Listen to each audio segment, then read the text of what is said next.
Hello, hello, and welcome to another Mac84 live stream. How the heck y'all doing? I'm Steve from Mac84, and you're at another live stream, and today we're going to be playing around with that cursed thing. It's over there, and the analog board is shot. We're getting all sorts of weird voltages, so we're going to be taking a look at that. But first, let me say hello to everybody in the chat. I swear I set this chat for the stream for 9:45 p.m. because I knew I was not going to get downstairs in time to start the stream at 9:30, which was the suggested time. And I hit save, and YouTube clearly ignored that. So thanks, YouTube. Greatly appreciate that. Let's see who we got in the chat here. So, to start it off at the very top, we have Adam. Wait, is that the top? Well, it's as top as it'll go. So, we have Adam. Thank you very much. Tev Rudin. That's going to be the best way I can pronounce that. Mr. Macintosh is here. Ron's Computer Videos. Trina Sectobabble. The House of Moth. Retro Techie. Of course, he's doing a Sega Saturn repair, I believe, on his channel sometime soon. Joe's Computer Museum. Joe! Let's see who else. I'm scrolling. We have David Starbuck. We have Tom Computer. We have Jeremy's Vintage Hillbilly Shack. That's a mouthful. We have Brian H. We have Jeff Bernard. We have Mark Gregory. Broken JPEG is here. Thank goodness. Colin of This Is Not Computers here. Savvy Sage. Sam Mac356. Sebas is here. Krhainos. Can't even pronounce that. Just going to spell it. Sorry. Me Mad Max is here. Nick Lopez is here. Farouk is here. Oh, the chat moved. Sorry. Malam is here. Sorry. Eric is here. All right. Well, Joel is here. Hey, Joel. How's it going? All right. So, yeah, your rig there, Adam, with the wooden Mac. That is something real cool. So, what we're doing today. Hey, I Spy Retro Tech. What we're doing today is we're going to try and repair the analog board to that mysterious Mac512K with the dual floppy drives. If you have not seen that video, there's a link in the video description. You could catch that later. Hello, Will. Hello, Grant. Yeah, so, yeah. But first, a few fun things. Eric of Eric's Edge YouTube channel sent me a lovely sticker. Thank you very much, Eric. So I got a sticker in the mail. That'll be going up on... I have this little thing, this part of the shelf that's like full of stickers already. I have to figure out where we're going to put the rest of them. But I like putting the stickers there, and they get little cameo shots in my videos if you frame it right. So that's that. So thank you very much, Eric. And then I have a package here. Now, I just got this today, and I want to unwrap it, and might as well do it live. Oh my goodness, got a super chat from Ron. Eep! Thank you very much, Ron, of Ron's Computer Videos. You can only prevent cursed Macs. Give generously to the United Exercises Macintosh Owners Club. Only you can prevent cursed Macs. There, I said it better that time. Thank you very much, Ron. Greatly appreciate it. I have to remove my address off of this thing first because, yeah, but some of the MacYak guys may already know what this is. No, Retro Techie, you can't have it, especially this. So let me just do some light surgery with the scalpel here for a second as I peel away some of these labels without peeling my own skin off, because that would be bad. Retro Techie just wants everything, whether it's his or not, whether he deserves it or not. Actually, well, there's some things that he deserves that I'd be happy to give him. I'm joking. Am I? So this stream is all Trina's fault. I just wanna say it's all Trina's Technobabble fault. She was telling me to do a live stream, and so if this doesn't go well, it's all Trina's fault. Sorry, this is proving to be a bit more difficult than previously thought. So just bear with me a moment here as I scrape off personal identifiable information off of this box, which is proving quite difficult because the label, I should have come off in one piece, you know? That's just not cool. Alright, well, we're almost there. Oh, come on. Hope everyone's having a good day today. It is still hot and muggy in New Jersey because it's summer, and that's how it is, unfortunately. But hopefully we're supposed to get some cooler weather, but then it's like, okay, well now it's going to be even hotter. But all right, well, let's get this thing let's get this thing open. Oh boy. Oh. Whew. Okay. 20K in the hole on painter's tape alone. Drake!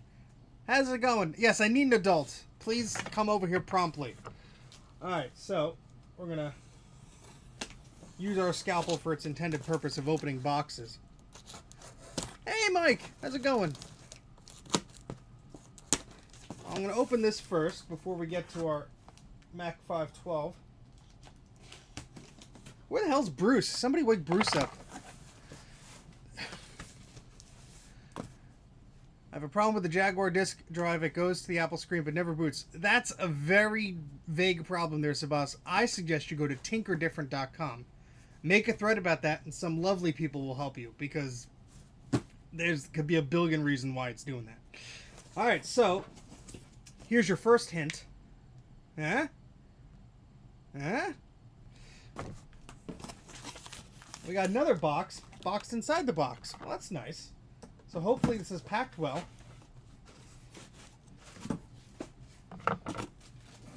Adam is shaking his head right now, going, why the hell would you purchase that?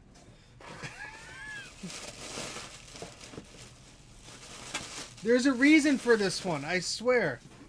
I swear. Is this separate then? Alright, all these packing peanuts are going to go everywhere. Hold on.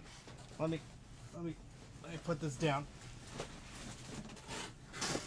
There's a box within a box, and I bet you all these packing peanuts. Oh yeah, there they go. All over my floor. Ugh. If only I had a desk that didn't have so much crap on it.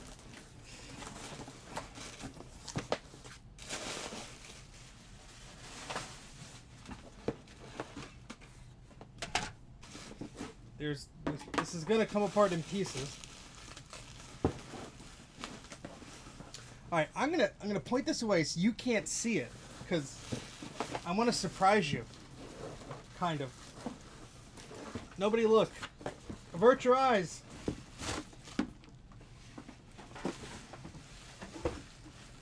Because I have to unwrap this thing, and there's like 8 billion wraps of bubble wrap. Hey, Dave. How's it going? So hold on, let me just cut the tape here. Then I can unwrap this beauty.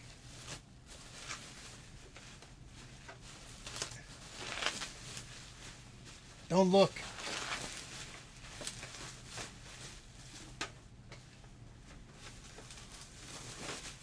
Well, at least they packed this well. It does not seem to be damaged at all.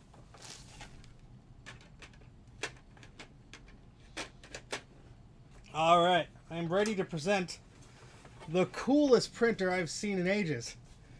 Look at that. It's a lime green one. I've seen the blue ones. I've seen the strawberry ones. Never seen the frickin' lime green ones. And of course, lime green is my favorite damn color that Apple put on their products. So yeah, green.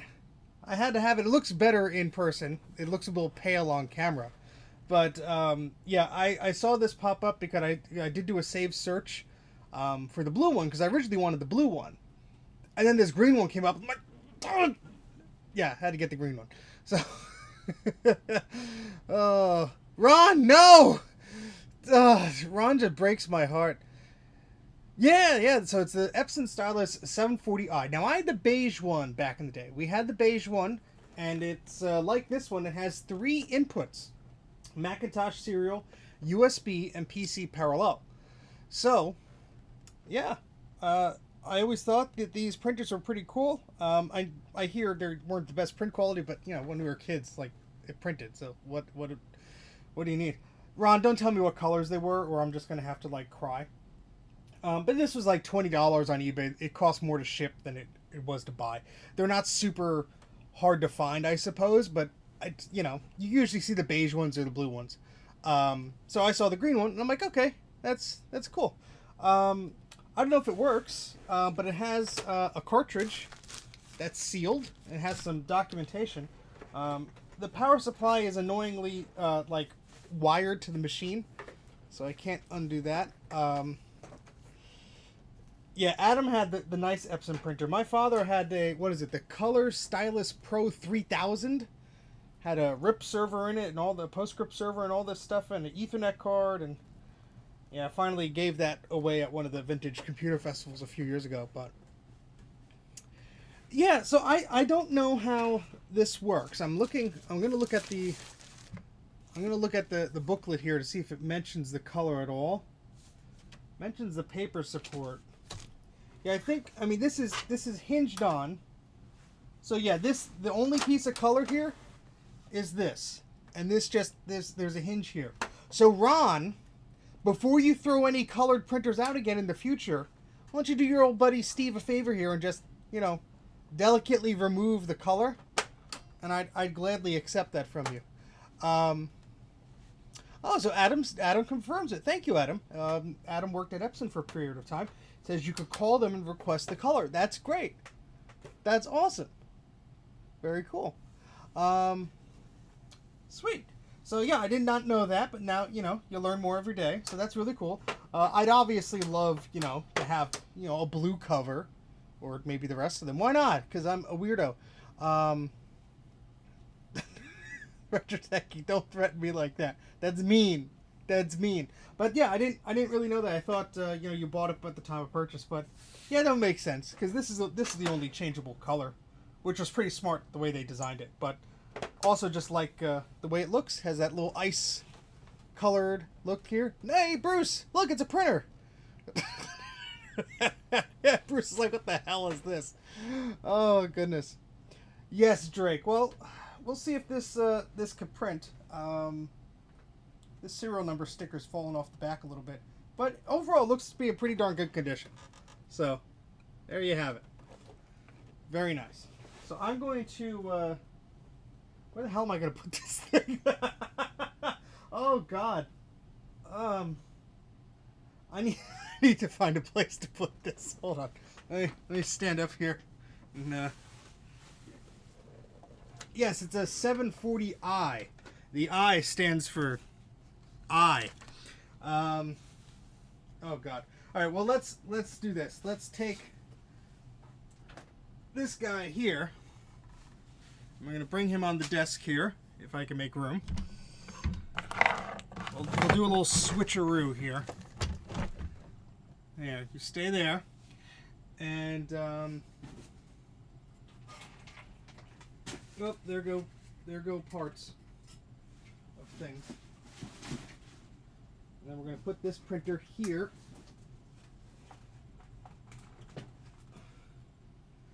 That might work, maybe. Inconvenient. Oh, Bruce. Talk about inconvenient. You had a Mac512K with only one floppy drive. You upgraded to 2. That's convenience. So we're going to go ahead and, well, I guess I should move the rest of these Epson materials out of the way. So we have the back paper tray. We have a CD-ROM, which has the blue printer on it. We do have an ink cartridge, which is the black ink cartridge. And then we have the manual. Let's see if the manual mentions anything about colors, huh? Oh, Retrotechy. Important. Oh, look at this. It's taped on. It's taped on here. Maybe the previous owner did that. When you first install the ink cartridges, your printer takes up to 2 minutes to change its state-of-the-art print heads. To charge, rather. Don't turn off your printer or interrupt this process, or you'll use more ink than necessary. I wonder if this is like the manual for just like the standard one. Because I don't know if it mentions the... No, yeah, it's... shows the color, but... Boop-a-doop-a-doop, boop-boop. Let's see if there's anything in the back that's like, hey, you want to do the thing?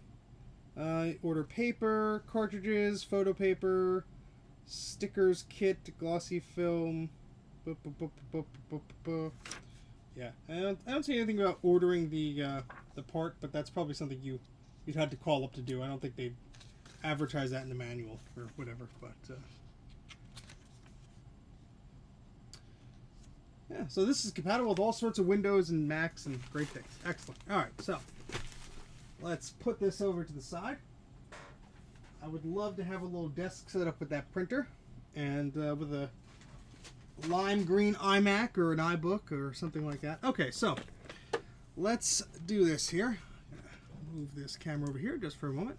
We're going to take the front off, which is very much disconnected, but let's show you the back here. So I did some close-ups in the video, but as you can see, it's not 1000% perfect. There's a little inconsistencies there, but you know what? That's pretty darn well done. I would love to know how they did that. Love to know. Looks very slick. A lot of Joes here. A lot of Joes. That's all right. The more Joes, the better. As long as they subscribe and like and super chat and all that stuff. All right, so we have the analog board here. Let's bring this out. I had a tool in there for some reason. Now let's move this to the side here. And yeah, that'll just sit there because I have no room. I'm probably I would love to like just take time off and clean this place, but that doesn't seem like it's gonna happen anytime soon. Sorry, I'm missing the chat. What are you yelling at me for? Rare prototype, yeah. I am from Brazil. Well, I'm from New Jersey. Cost of ink cartridge was $1.50. Apples and honors, hello. Anybody else I missed? Say hello in the chat. Hello, hello, Lucas. Hello, everybody else. All right, cool. All right, so yeah, I don't like doing analog boards. I don't like doing power supplies. Don't like doing analog boards. It's just my personal preference. Got recap kits. These are from Console 5. Not affiliated or anything, but go to console and then number5.com and you get a recap kit. Now, kind of have a bone to pick with these recap kits because they make them for the 128, the 512, and the Plus. And when I used this same kit on the 128, it didn't come with all the capacitors necessary. I had to, you know, just like leave some of the original ones on the board. There just weren't enough in the kit to replace them, which kind of sucks. Maybe it's because the caps they don't give you tend to last longer. I don't know. But that was just something I thought. I was like, that's kind of annoying. But yeah. But you know, that's the way it is. If I was going to buy these caps separately, I probably would have paid a lot more than the kit was. So there we go. So there's a Power Mac G3 behind you. See if the color of the printer match. Yeah? Well, that's a green printer, and that's a blue printer. A blue computer. That's a blue and white computer, and that's a green printer. So they're not going to match. You can see they don't match. Oh, boy. Alright, so what we're going to do here is go on a bit of an adventure because I have not recapped a 512K board before. I have recapped the 128K before. I believe if I go to Console 5, they have a little bit of a list here. Yes, Bruce, that is exactly my thoughts. I'm not trying to rag on them or anything, but yeah. Okay, so I have to go to their website, and I have to go to their... They have a wiki, I think. Because I don't think you have a recapping guide for the non-international version of the 512K analog board, Bruce. Is that correct? Alright, so the analog board, we have two revisions of the analog board. This is a 630-1... I'm sorry, 630-0102. So this is the earlier revision, I assume. And we have 1, 2, 3, 4, 5, 6, 7, 8, 9, 10, 11, 12, 13, 14, 15, 16, 17, 18, 19, 20, 21 caps, including the reefer cap. So quite a lot there. The big cap was too big to fit in the case. I had to cut a hole in it. Well, that's pretty crummy. I would actually, like, you know, call them out on that. Be like, look, you know, it doesn't fit. Why are you selling this kit that doesn't fit? Oh, boy. Oh, boy. Okay, so, yeah, let's see how many caps come in here. 1, 2, 3, 4, 5, 6, 7, 8, 9, 10, 11, 12, 13, 14, 15, 16, 17, 18, 19, 20. But that includes the reefer. Yeah, so I don't think there's all of them in here. But, hey, we're going to find out. This is going to be fun. So today's not like a terrible day, but it's definitely one of those days where enough things have gone wrong where like I should have just stayed in bed. I had a photo album of Polaroids, which were all organized, and it fell behind a piece of furniture, and all the photos came out. So putting those back together and sorting out that nonsense is going to be annoying. But it's what happens, I guess, when weird crap like that happens. These things happen because these things happen. All right, I'm going to take a picture of this, because if I'm just going to keep ripping cables off this thing, we're going to have some problems.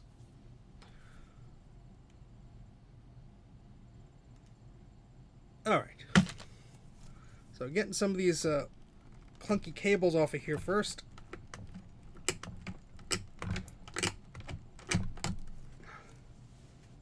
All right.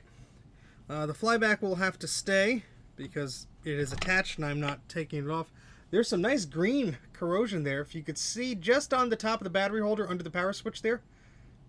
A nice tint of cheery green.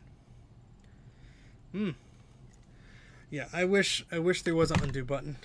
So many times. Because just a pain in the ass, you know. It's like, I don't remember when these photos were taken. Some of them have the dates written on them, some don't. And I was actually really anal about like putting the photos in like in the order that they were taken, because they're Polaroids, you know. But well, they're not Polaroids. They're the Fuji Instax, you know, version of a Polaroid, which, you know, kind of neat. I did have the Q-tips that Jay got me. Where did I put those? They were upstairs? Oh, they're probably upstairs. I'll go grab them in a bit. Swap C1, ignore the rest. Very tempting, Adam. Alright, so we do have a serial number on here. Look at that. Got a little sticker. Yeah, TC931RKV140A. And it looks like there's something etched in here. There's like a symbol F6/29. So this is Macintosh sweep. Well, I cannot talk. Sweep/power supply. Danger, high voltages. Okay, so do not lick. Not in the bathroom. I brought them upstairs when I was fixing that thing. Floppy drive, that's right. I was doing. Okay, so I guess what I should do first is there a recapping guide for the 512K analog board? Let's see. I work better with visuals.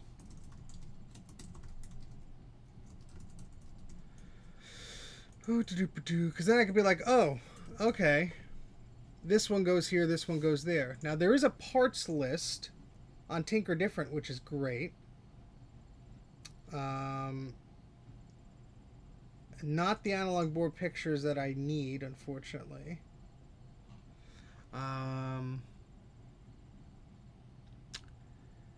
TK421 wasn't at his post. If there's not a recap guide for this, I might as well make one as I go along here. Might as well make you all suffer along with me. I just don't want to, you know, reinvent the wheel if I don't have to. You know, that's just... Well, see, that's the thing that happened last time, Adam. I was, like, doing them along as I went, and then I couldn't really tell which ones I replaced and which ones I didn't. And that kind of bugged me. So, especially because there were different revisions and such, I'm going to get a piece of paper, and I'm going to put it in my little repair guide didgeridoo thingamabobber. Because we have lovely ones from Bruce Rain of Brankus Creations at recapmac.com. But could add our own in here. Is there anything I could draw on? I could draw on this. How about that? We'll do it live. Can you tape the caps on, or do you have to solder them? You have to solder them. I would not trust taping any caps on or delivering this much electricity.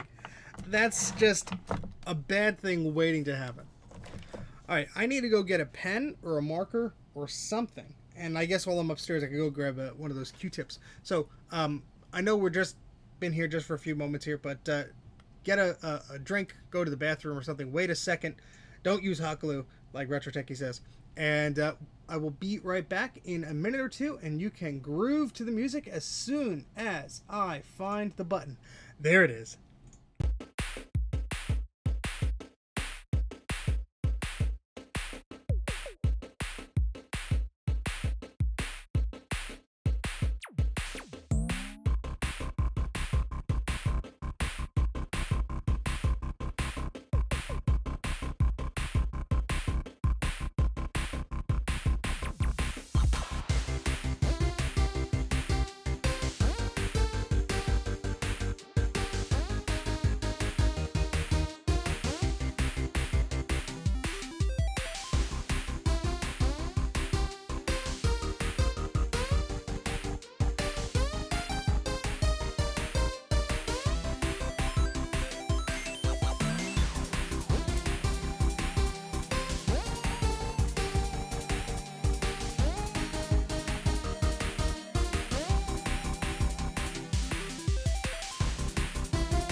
Hello. I have returned. Sorry to interrupt the dance party there.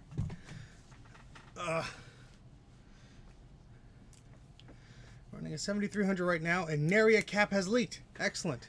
Yeah, the 7300s are newer than their 7500 brethren. Oh yes, the SideQuest drive video was great that Colin did. If you didn't watch that, go check it out. You can't see it. There's an 8600. Oh god, you can't even see it. There's an 8600 there that I put a SideQuest drive in. I've been recovering some files from my SideQuest drives. Oh my goodness, they're actually been proving quite reliable. I haven't had really a problem. There was like one file I couldn't read, but my father did graphic design stuff, so back in the day, SideQuest was where it was at before Zips and the zip disk, and had a bunch of that stuff growing up. So yeah. Okay, so I'm going to be drawing a diagram for this, and I wish that above camera worked. Actually, it will if I get the doodad. Let's see if this will work.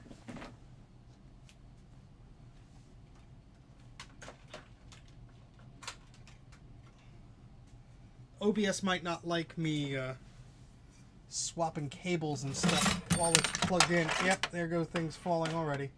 Excellent, but let's see if this will want to work. Because I have this camera that's above here. You can turn that on, and it'll be great above camera for what I'm about to do. Adam, that's just mean. Oh boy. All right, let's see if if that wants to work here. If we go to video capture, yeah, it doesn't seem to want to do it. Let's open up QuickTime Player here. Sometimes you just have to like open up a device with QuickTime Player and just like.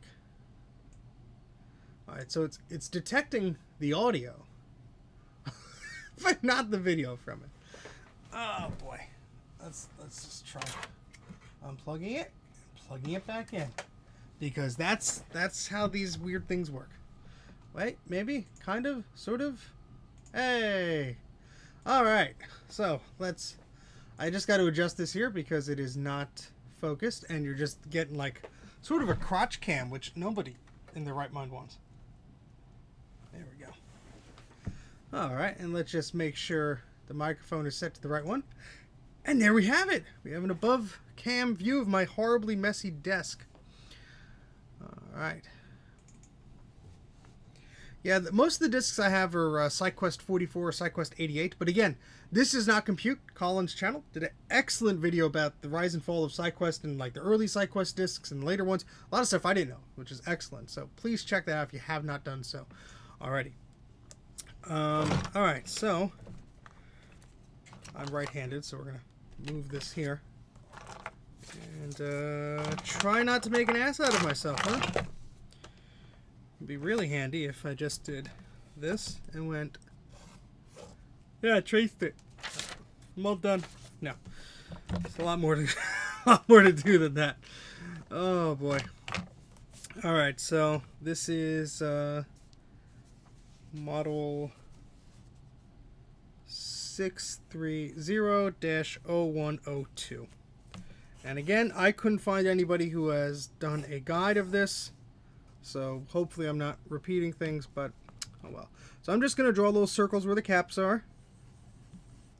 This is C3. I should have a pen. Here we go. This is C3, and the positive pin is over here. You know, I'm going to draw them with the circle first, then I'll put them on. I will also sketch out areas like the flyback, just so I know that's where the flyback is. There's a little cap. Also helps you orientate yourself. There's a cap there covered in hot snot, which is fun. And then right below here there's a connector. And there's a connector right about there. I'm just doing this loose in pencil, and then I'll come back later. There's a big old cap here. A big old cap there. Here a cap, there a cap, everywhere a cap, cap. The singing has already begun. I apologize for nothing. There's a big ass capacitor over here. And right on the other side of that, another big ass capacitor. And then there's one right in the middle, right there. And a slightly smaller capacitor there. And then we have two big old capacitors right here. This is like Bob Ross with capacitor diagrams. Mine are not as tidy as Bruce, although I've been trying, because Bruce makes a fine diagram. Another cap over here, and then there's one of these little metal dealies that does stuff. That's a technical term. There's another cap there, and there's this big other dealie that does a lot of stuff. So you don't want to miss that thing. That's where the power goes in. We have our on-off switch here. And then we have this big old battery dealie there. Let's see, that's the voltage connector. We have the little symbol that says do not touch, you will die. So I think that's important to document right there. Put a little happy capacitor over here. We do have the fuse over here. It looks like there are two little reefer caps here. Alright, so let me just do this here. Alright, so there's where one reefer cap goes. Then we have this little transformer dealie, whatever it is. And there's a second smaller reefer capacitor, but both of the where the bigger reefer caps will go, there's that red rubber thingamajig. Yes, there is a caps list on there. Thank you, Adam. I think that is for the other board, though. I'm gonna click on that link, see if it was the one I was just looking at. No, it's a different one.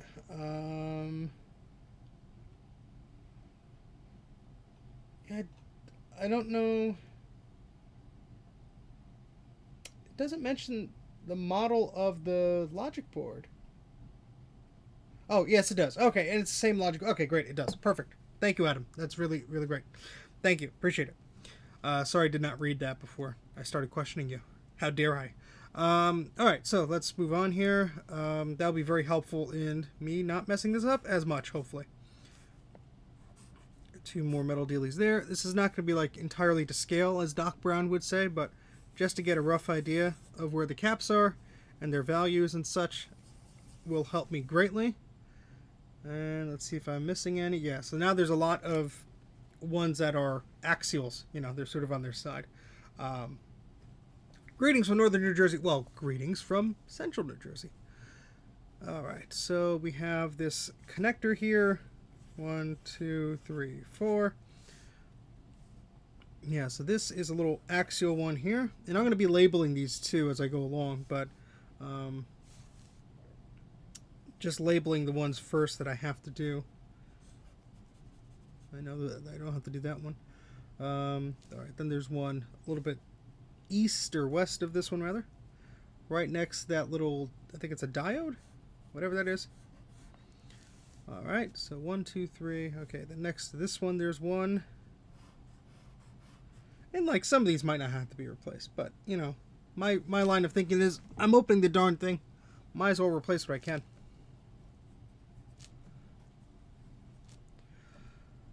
Okay, so we got that one already. I'm just double checking that I have everything here. That's one of the connectors. So this is J2. And this is J3. Okay, we got that one here. Got that one there. 1, 2, 3, 4, 5. Just trying to see, because sometimes there's like a tiny one hidden behind things. Just like this one. I almost missed this one. Right there. And that is, the hot glue is all over it. I can't read it. All right, well, this, now I'm just going to go back and, thanks, Bruce. We're going to just label them. So that's C3. This is C43. You sunk my battleship. Be making that joke all night long. Let's see, we have C37, that's a reefer, and C33 is also one of the little baby reefers. All right, up here we have C25. And C26, it looks like, yep. And over here, you get a good shot of my bald head, I hope. That is... well, there's glue on top of that, so I can't read it. That's C22. Well,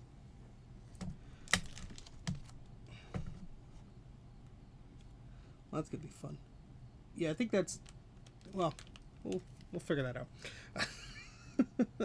All right, this is C29. This is C30. And this one is C31. And we have little plus symbols for some of them, which is great. That just helps us remember where the cap orientates itself. This one's C35. Little plus there. And this one's C36. Excellent. And this will be tidied up and we'll do a Photoshop thing, all that stuff. Did you place the speaker yet? No, I didn't draw the speaker. The speaker's over here. But I know the speaker. I know where the speaker go. Where'd my pencil go? There it is. Yeah, there's like a big old transformer block here. And the speaker is like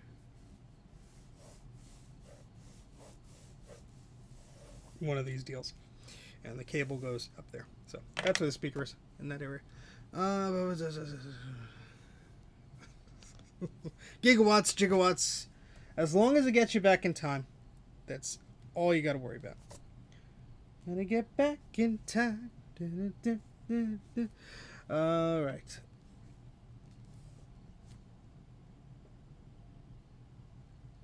I really need a flashlight. If only I had a Kaiweets KM601. Oh, wait. I have it. I finally broke down and bought the multimeter that Bruce has been yelling at me for, what, 5 years to buy.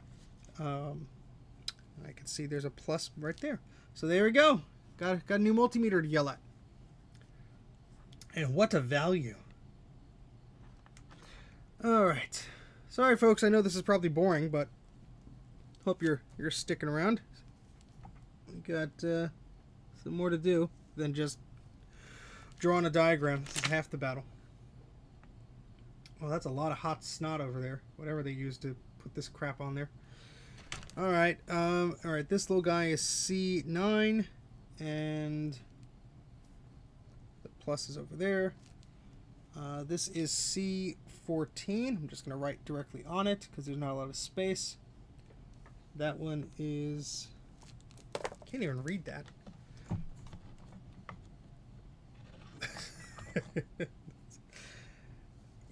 Yeah, Adam, you could. But I mean, I have so many analog boards that need fixing anyway. So it's like, oh wait, that's not a capacitor, that's a resistor. It's just a bulky old one. So I'm not replacing that. That looks to be, I mean, it looks like an axial, but it's no, wait. Where's the, I think the glue is just covering. Where's my tweezers? Oh, so I gotta chop the glue out of the way.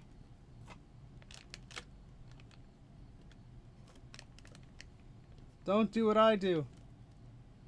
Rare apple glue. Well, thank you. I know this isn't 1000% boring, but you know, I'm not really doing much right now. I'm just yakking, but that's okay. All right, so we're gonna pull that glue off there. C13. All right, so it is a capacitor. Excellent. All right, and we missed this guy here because we didn't see what it was. I think that's C22. Well, there's more hot glue. Let's try and get that off. Yes, C22. Oh no, the original hot glue. It's been removed. You should yak about Macs once every 2 weeks. Once a fortnight. Yes. A third Lisa power supply? Oh goodness, Adam. That sounds like fun. Not. Ugh. I don't like recapping power supplies and analog boards. There's too much of a risk that they go kablamo after you do all the thing. Alright, so let's make sure I got all the caps here. Oh, nope, I skipped that one. That is C5. That is a axial one. And the pluses, the positive thingamajig is right there.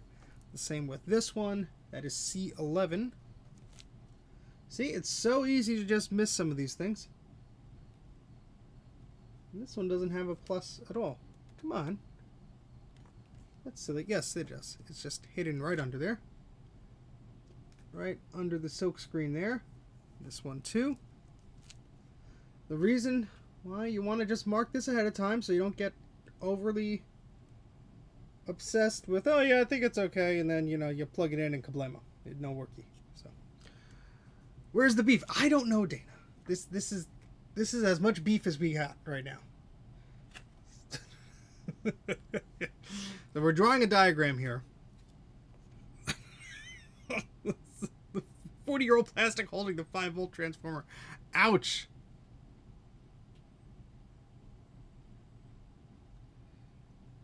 Justin, what were you selling and at what price? I'll let you know if you're on drugs or not. And so will the collective people of the chat.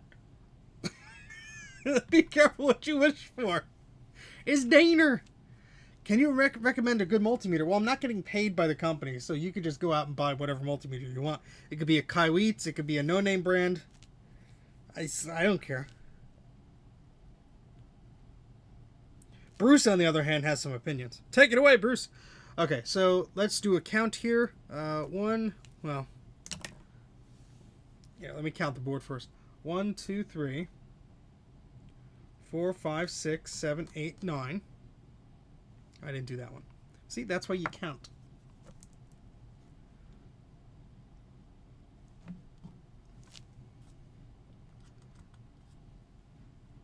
I can't see if there's a positive mark there or not.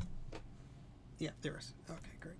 So 1, 2, 3, 4, 5, 6, 7, 8, 9, 10, 11, 12, 13, 14, 15, 16, 17, 18, 19, 20, 21, including the 2 reefer caps. So we should be okay.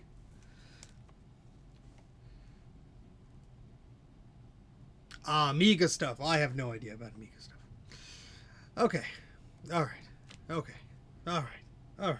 All right. All right. We good? We good? I don't know. We'll figure it out. Where's the... There's the marker. So I'm just going to put blue around where the caps are.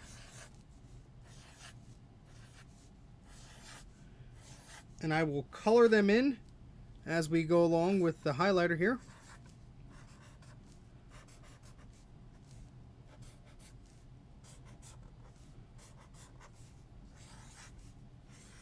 So I can keep track of which ones I've replaced and which ones I have not. Pretty simple, okay? All right. Let me just write down today's date so I can remember when I started to make this very poor decision. All right, so I guess it's time to start whipping the caps off of the board.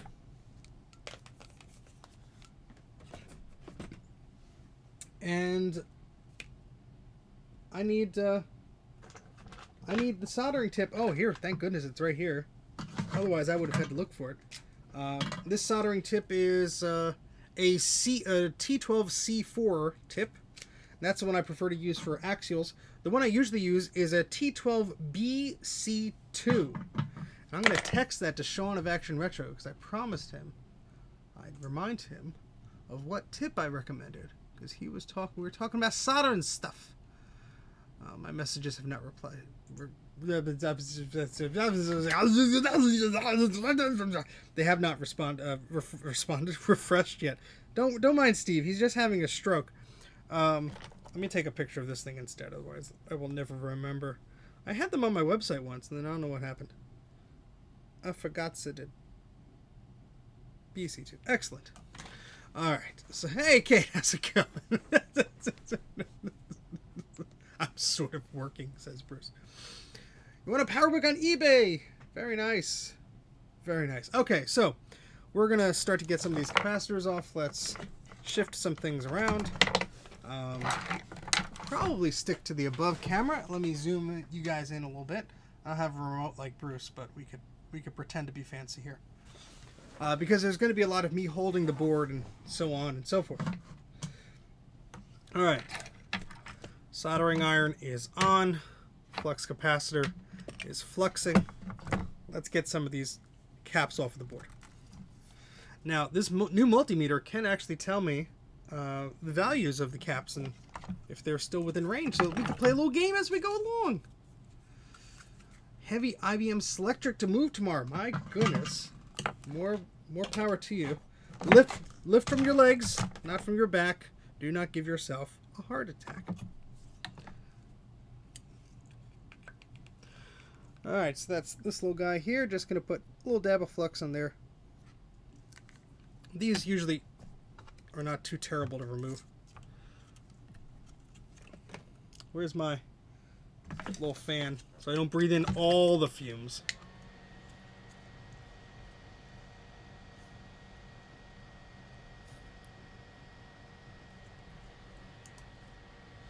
I wonder if I can just wiggle this one out. No, that's not the right. What was I? Oh, I'm going for this one here. Well, I'm an idiot. Take two. Let's try that again. Ow, pointy.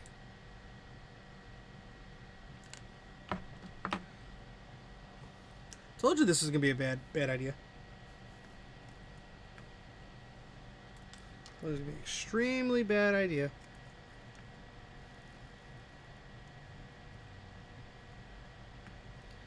Some of these caps you could just walk out. Not this one. This has the legs crooked on the side. So we're going to have to use our solder wick here to get most of that away.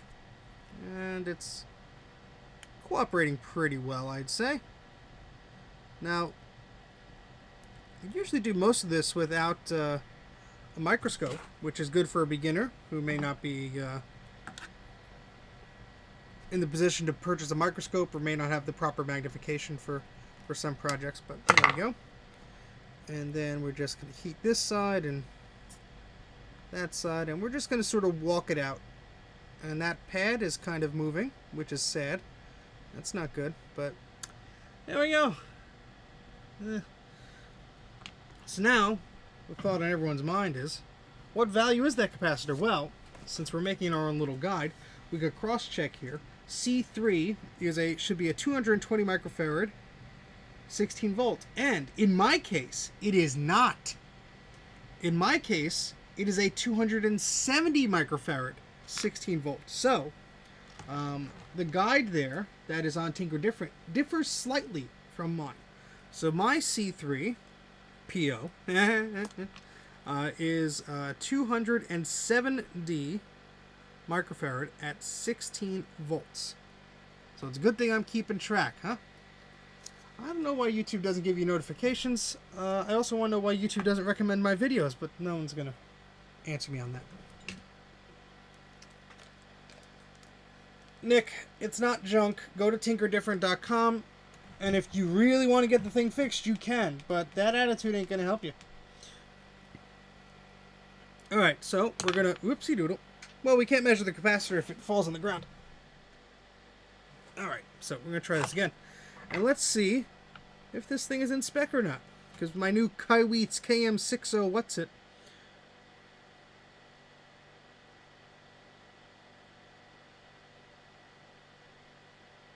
$183 microfarad. I don't think that's quite up to the 270. Let's take that measurement again. I should put this here so you should see the darn thing.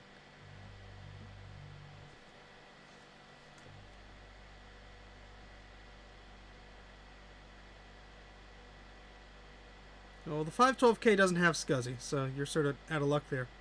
Oh, now it's measuring 300. So I guess, what is that, by 20% or 10%, that's kind of in spec? So we'll just put that one back on the... No.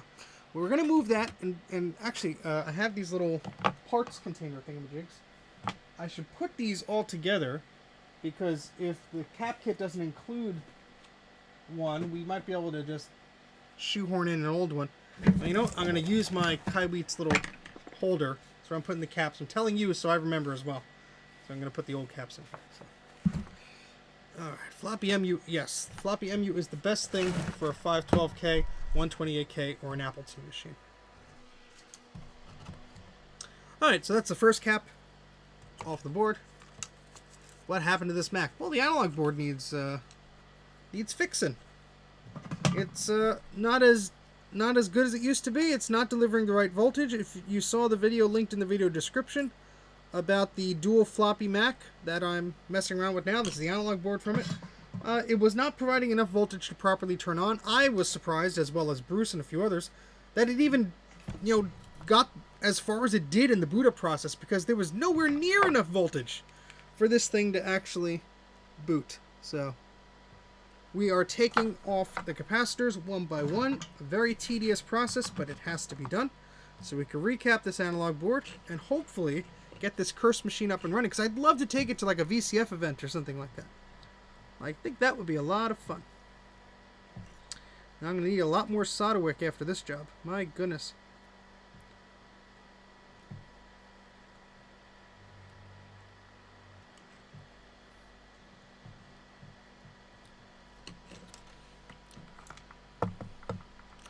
Yes, the floppy MU is a great tool for the Apple II and for vintage Macs. Just one of those things you have to have in your toolkit. And like Bruce says in a lot of the live streams that he does, this hobby is just a money pit, because, oh, I'll just get this new soldering iron, oh, I'll get this new solder sucker, oh, I'll just get this new thingamajig.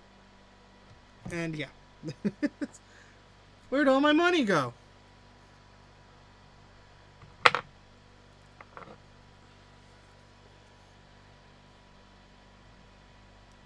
So these cap legs are tilted, so I'm going to use my flush cutters here just to sort of pry them up. while I have the iron on. Just to make it a little bit easier for me to remove. It's kind of a pain in the butt, but that's how they were installed.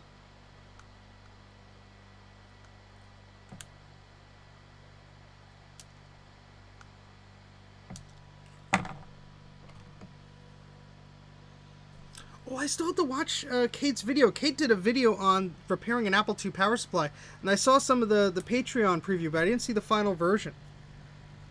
So that's another video for y'all to check out. Kate does excellent videos, so you gotta check it out. And Mackie is there, of course. I mean, what's not to like? Oh, this is going to be fun because there's glue or some epoxy crap all over this capacitor.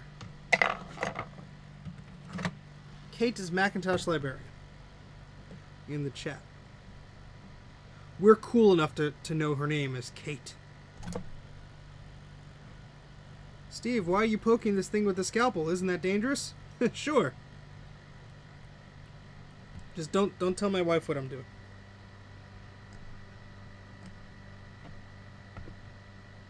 Oh, this stuff is really tough. Jeez.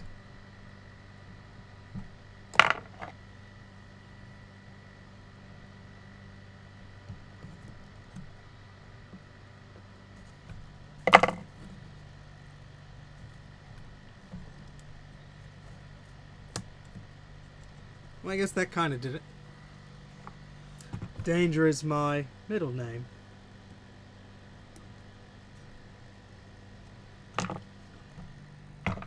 So many quotes I could just go on and make Dana laugh like a silly person, but not appropriate for the audience of the stream. Oh boy.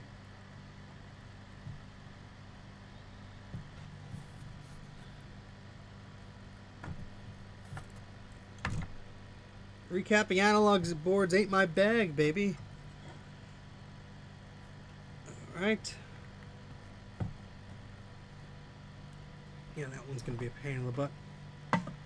Yes, well, I generally, because I know my nieces and nephews watch these streams for most of the time, I like to keep it about PG. PG-13 on a wild day.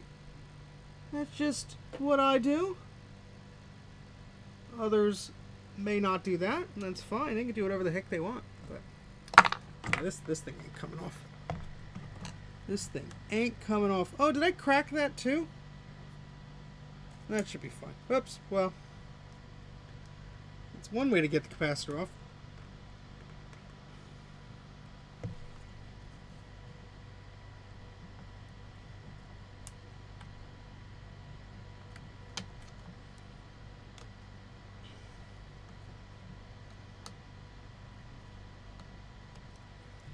There you go.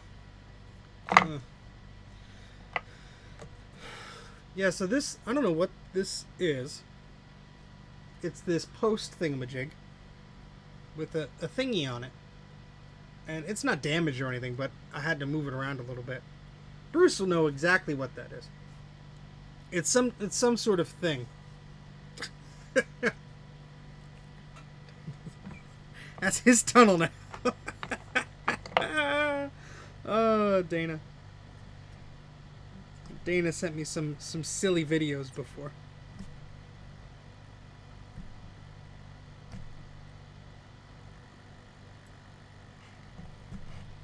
Yeah, I'm going to end up breaking this scalpel, and that's not something I want to do.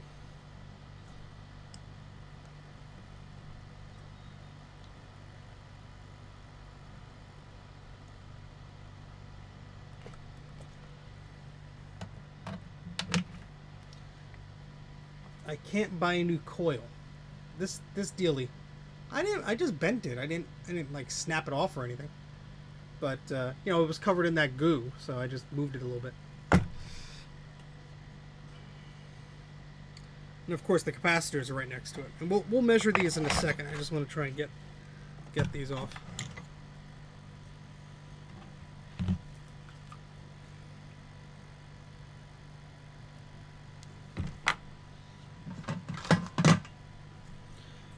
Hopefully everyone's having a pretty good day today. It is a Wednesday. That means tomorrow's Thursday.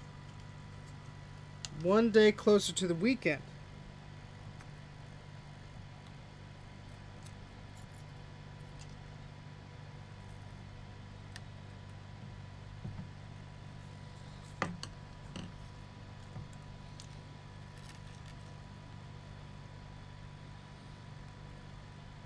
This is going through all my solder wick here, or solder braid, because there's a lot of solder on these little things here.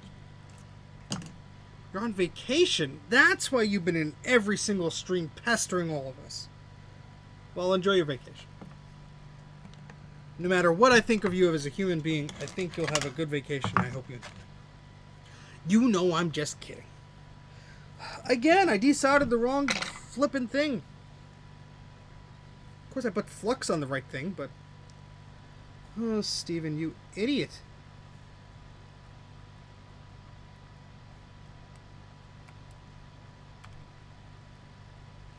I told you this stream was a bad idea. Had to be a mistake. Told you.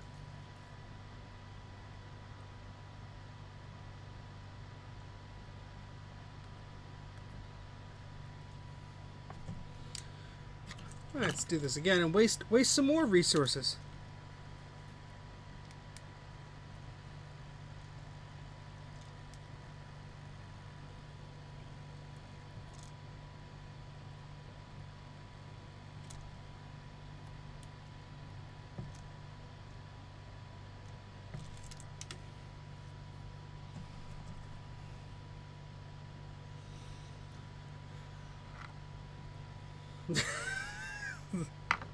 Oh, retro techie.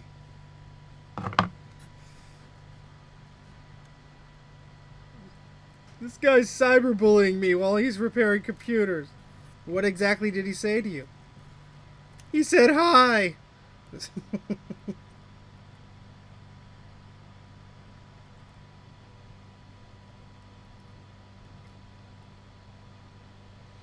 Alright, this is loose, but that snot is not coming loose on this thing. Happy birthday, Red Leader. How old are you now? That's probably inappropriate. Oh, stupid glue on these dumb things.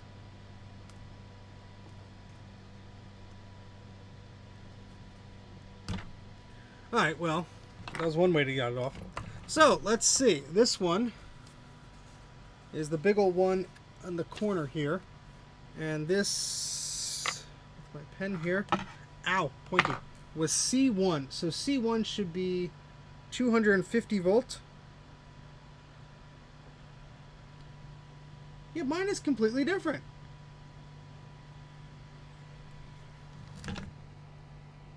Yeah, my C1 is completely different. My C1 is a 3.350 volt.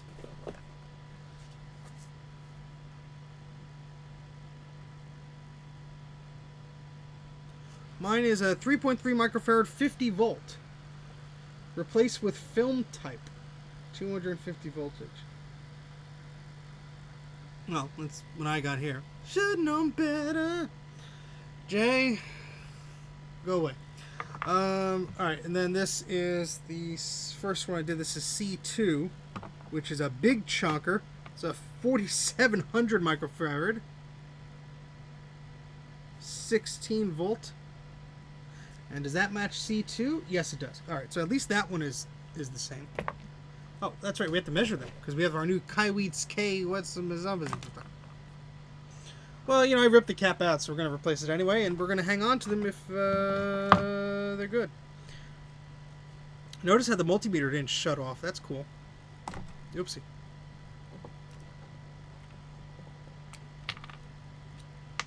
Much better. I can do more damage this way.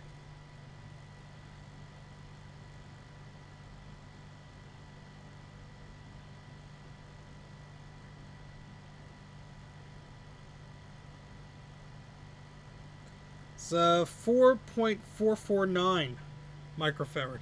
Let me put that up here so you can see it too. So this is supposed to be a 4700. And I guess that's going to be a comma. instead of a period. Oh wait, 4.6 microfarads. I think that's completely out of whack. This is supposed to be 4,700 microfarads. I mean, it had the M and well, whatever. Maybe I'm an idiot, but all right. This is supposed to be 3.3 microfarads at 50 volt. Oh, is this one of the ones that this one's C1? Hold on a second. Confirm something here.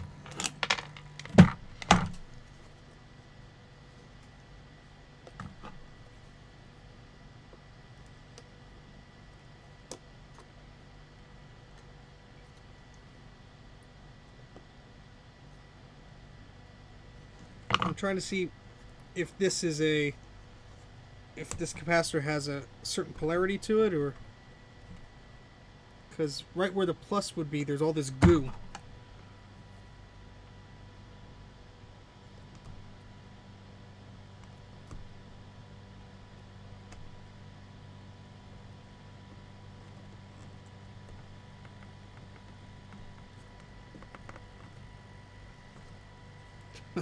So much crap here.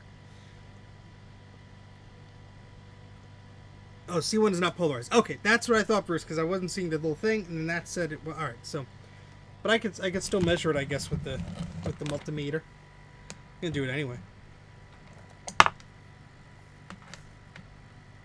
Down to Fraggle Rock.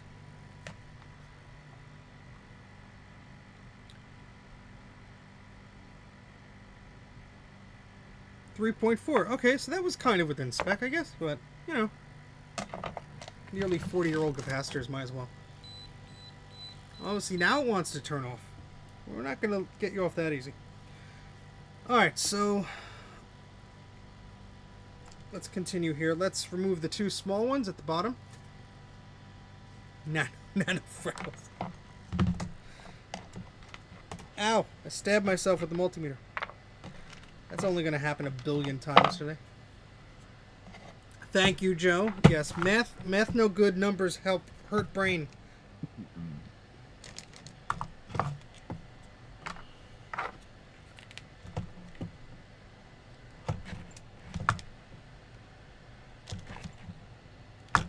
All right. Let's get these caps out of the way here. Hopefully I'm not boring the heck out of you. I can't read. Why is everyone yelling at me? It's all the solder fumes. That's I blame it on the solder fumes. Not on my idiocy. It's all the solder fumes. The solder fumes made me do it. And there goes the multimeter. It got sad, went to sleep.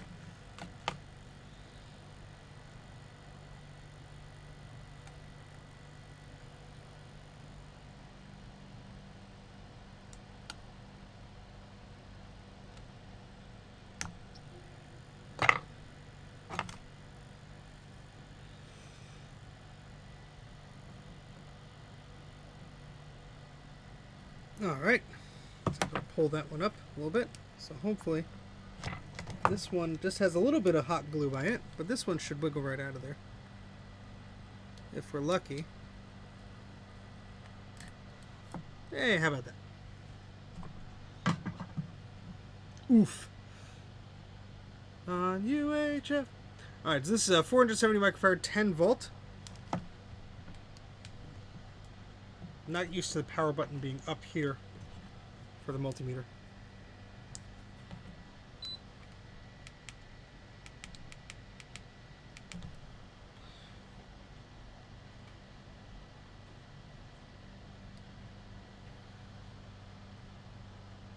And you can't see because of the glare. If I use my pinky to just pull it a little bit closer. 587. And it's supposed to be 470. So yeah, I'd say that's a bit out of whack. Oh, I have to write that one down, shouldn't I? So this was that one there, C43. Now C43 on this chart is supposed to be 47010. And I think that's what this is. Yep, 47010. So we're going to write that down.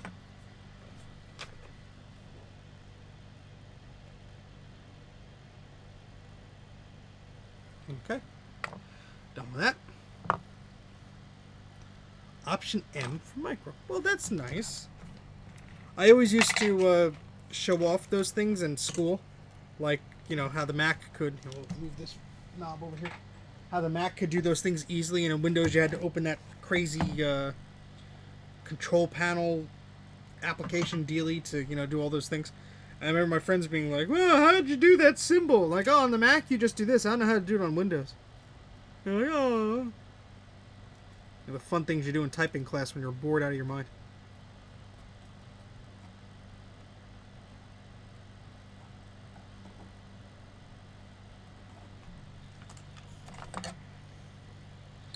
Jay used to know all the alt combos.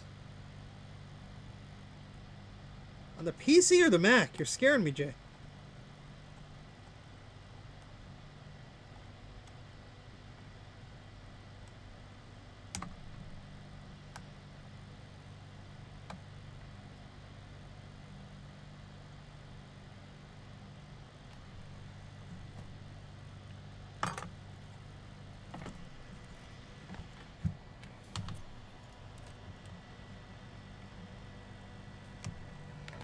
Again, this stupid plastic snot crap is, let's see if we burn it with the iron, what smells that makes. Hot glue smell. Don't do this at home, folks. I'm a trained professional idiot.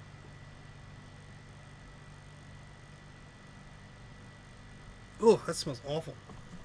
Get off my iron tip. Get off. Oh, that was a very bad idea. That was a very bad idea.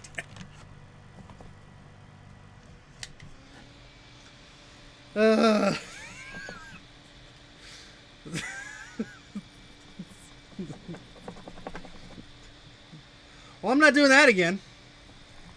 Ugh. Blech. Blech. I could taste it.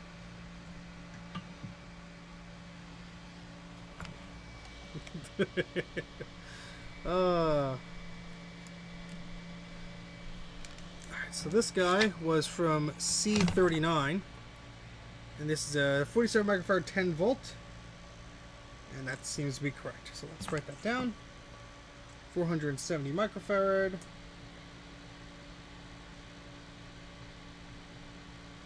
$10. Ready? I like your new lung cancer. Okay. Gosh, there are a lot of damn caps in this thing. Along with this freaking hot glue. What the hell are they thinking?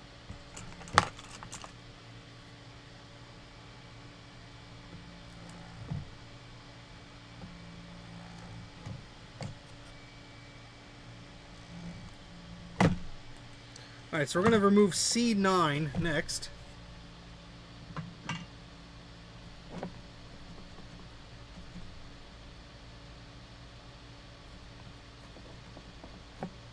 I can still smell it. That can't be good.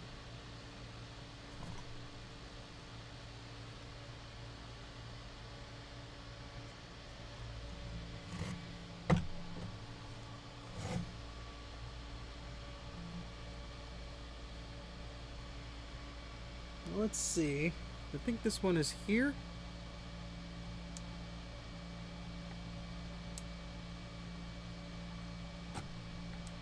Yeah.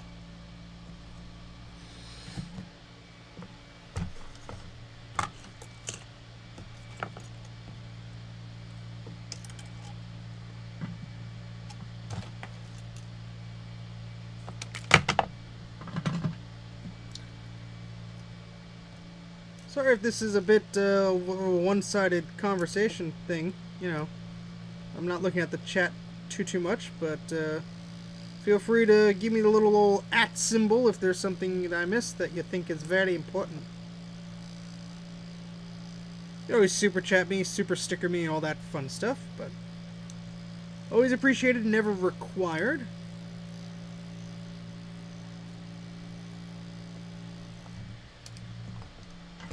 Alright, so I think we're making some good progress here.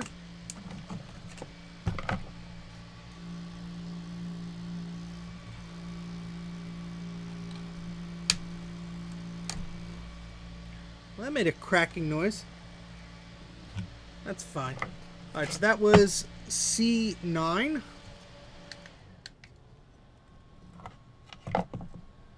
And C9 should be a 10 microfarad 160 volt, and that is exactly what it is. Pen. I keep losing the dongle. Alright, so that's 160 volts and 10 microfarad. In the pile it goes. Alright, what else we got? Let's take off 25 and 26. They're part of a team. Anybody get any new goodies in the mail? Any computers? Any accessories? Any fun stuff that you impulsively bought on eBay? Or something along those lines?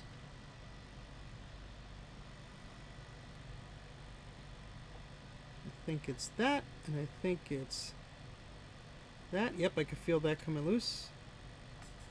I think that one is... Ooh, this one smells like fish. Ooh, this is going to be a fun one. Oh, I can smell that fish. Oh. Oh, that's awful. That's awful. I know that, Adam. That is excellent. And thank you very much for offering to archive those discs. Oh, this smells terrible. Oh.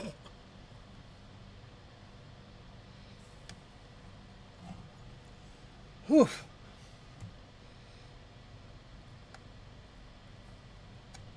Oh yeah, you could actually see there's some rotted crap right along that. I mean, it doesn't really look that bad, except one of those pins is rotted. Oof. But you could almost make it out. There's some black, like right there. You could kind of see it. It's like a black mark there. That's disgusting. Hey, Tom. So this is the cursed 512. We are begrudgingly recapping this analog board. This is a 1000 microfarad 35 volt. And this was from C25. Let's check the list here. Yep. Well, this is actually 35 volt, and the list here claims that it's C25. It's only a 16. Well, mine's a little bit different. So mine is C25. This is going to be 35 volts at 1000 microfarad. Ugh. Retro Mac meter for Ohio nerds. That sounds like fun.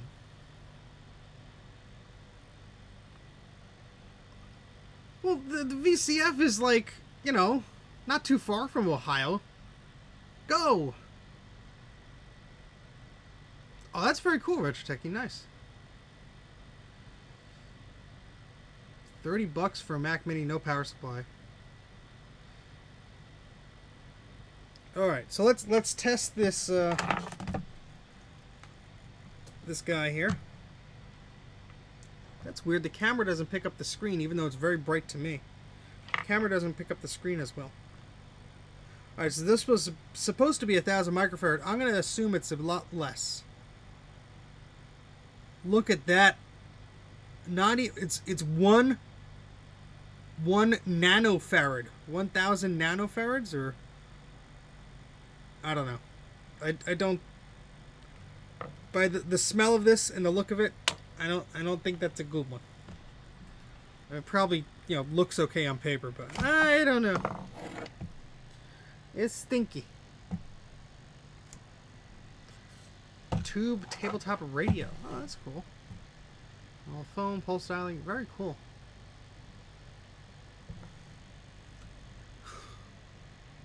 Yeah, this poor analog board has been through a lot. You know, people modded it and yelled at it and cursed at it.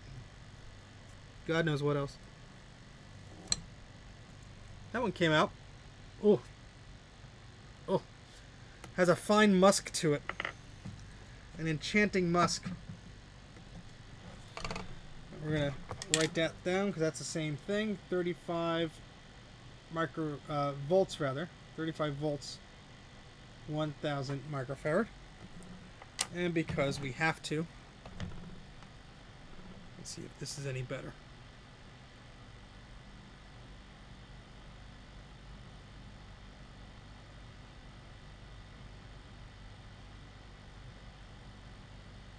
$1054 microfarads. Yeah, I don't know if that's 1000 or if that is a dot on the screen. Kind of hard to tell. I have to look at the manual. Why do I keep smelling them? Well, I wanted to make sure I wasn't, having a heart attack, Bruce. I wanted to find the source.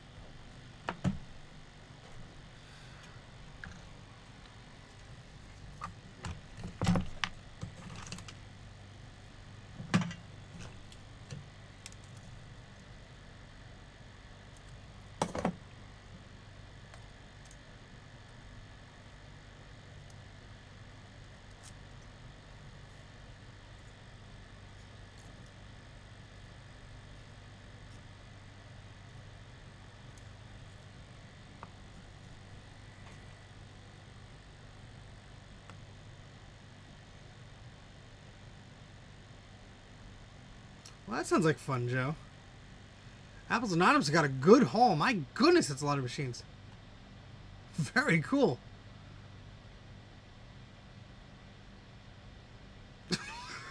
Joe, oh my god. I don't think that's what he mentioned. Oh, it's a family stream. It's a family stream. Family stream. Family stream. Alright.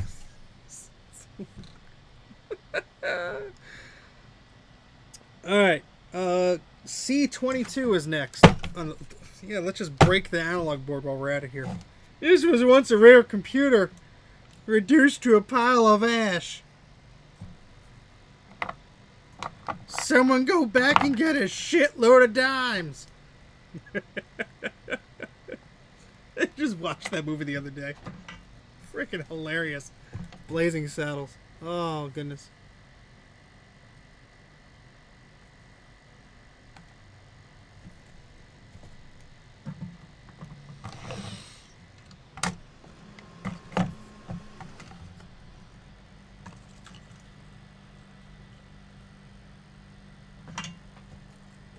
No, Joe meant to say penguins.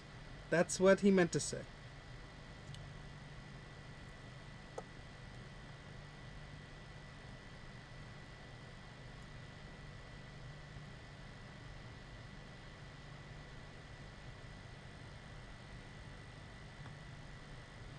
Well, it's just on the ground plane. It is sucking everything up. Come on.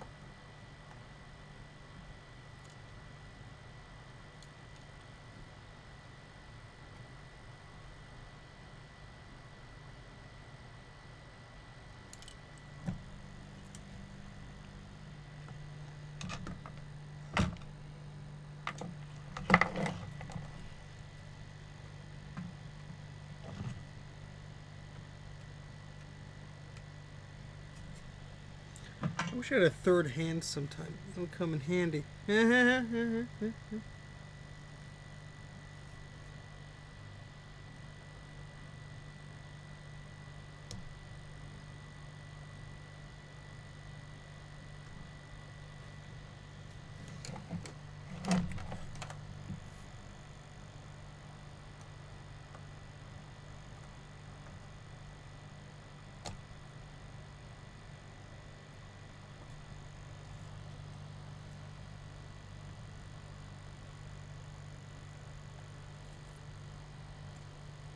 Oh, well, some of that pad ripped off, but that's okay.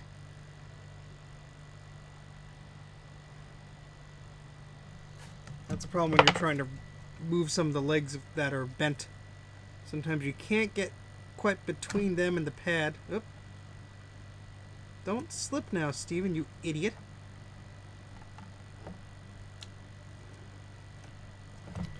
It's more of this crummy hot glue crap. Come on, man.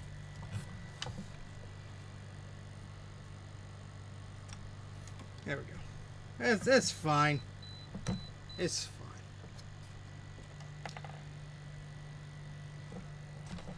Ooh, a retina with glue. That's fun. I do have an machine. Why the hell am I not using the machine? I'm an idiot, that's why. I said Because my brain is not tuned for the life of the luxurious YouTuber with an oven machine.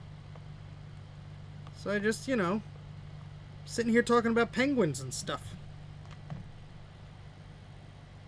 So this is 0.222.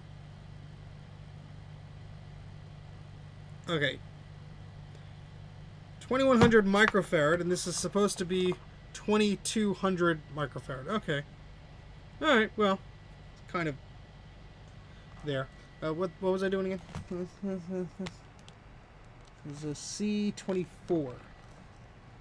Play. C. Well, how come I have that written? Oh, shut up. There, I cursed at the new multimeter. Everyone rejoice. That's C24. That's what that is. C24.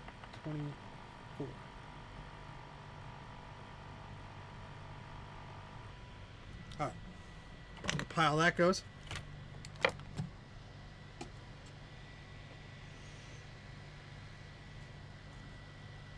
I should see. I can't even use the machine on this because all the freaking pins are bent. Like 1 or 2 of these are not bent. That's, of course, you know, few and far between here. Fun times. I do, Joe. Bruce finally beat it into me. He yelled at me for a solid hour. It was like, Steve, it's going to change your life. Think of your love life. You know, it's going to change everything. And I said, you know what, Bruce? Maybe. And then a few months went by. And I got a job. And I said, oh, I have some money now. What could I throw money at? And Bruce said, oh, well, nothing better than a Kaiweets KM601 multimeter. Alright. Ooh, this one smells just as bad as the other one. Has some nice earthy tones to it. Nice earthy fish tones to it. Alright, so that was capacitor 21, I believe. Why does that say 31? 29, 30... Oh yeah, 31 rather. So that's 31. That's a 35 volt, 1000 microfarad, and just for funsies.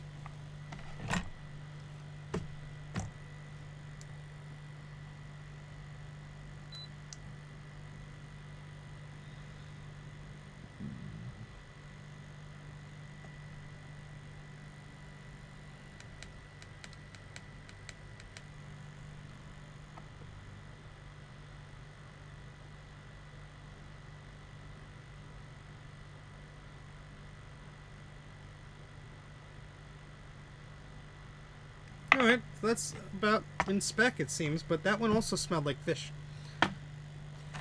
Fish heads, eat them up, yum.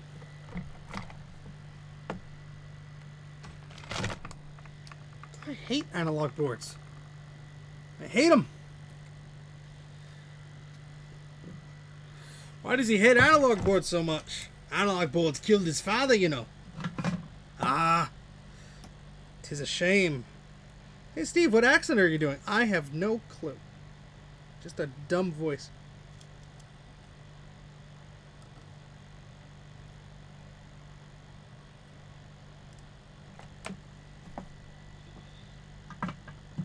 I don't even know how many people were watching because I'm a terrible person. I haven't clicked on the YouTube thingy for a while.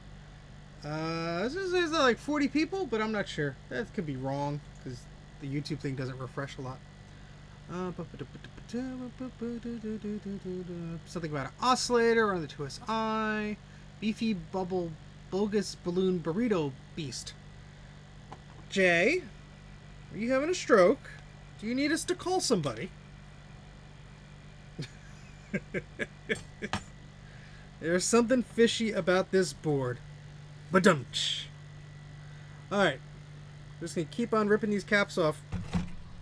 I honestly don't know if we'll finish this tonight because holy crap, it's 11 p.m. I gotta work tomorrow. I can't be up too late. So we might have to cut this into 2 streams. Cue everyone being like, oh man. But, you know, them's the breaks, kid. I have a job now. I have to be semi-respectable.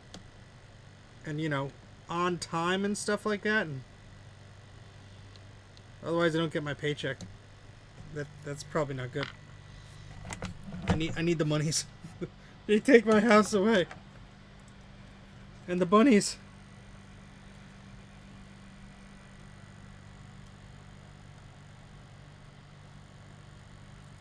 And all my crap.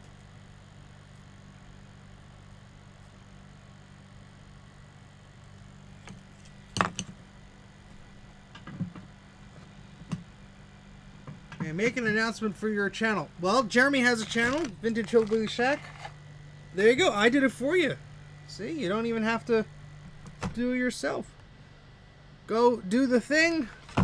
Go to the channel, like the thingamajig, do what you have to do. Alright, this is C30, 16 volts. And 220 microfarad. And should I stop testing these? I feel like it's a fun thing to do, but you're getting bored of it. See, the thing is, like, I don't place this correctly, and then this thing goes flying.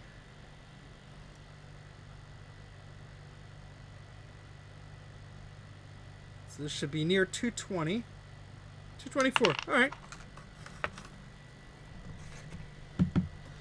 I mean, most of these are reading okay, but the voltage was way off. So maybe there's something else broken with this thing. Wouldn't that be fun? I love diagnosing analog boards. Cringe!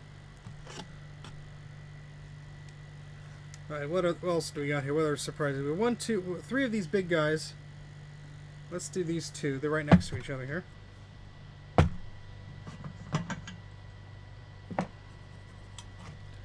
Yeah, the 2 ones in the dead center of the board really stunk pretty badly, so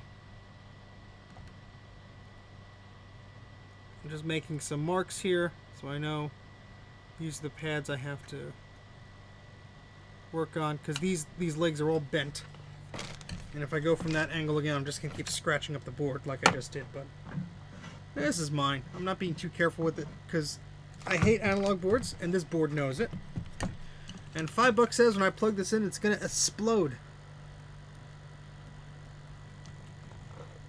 What happened to that Mac84 guy? Oh, terrible shame. He was recapping an analog board, and a bear broke in and killed him. You know what, Tom? No, no. You could do that. You know how to use a soldering iron, right?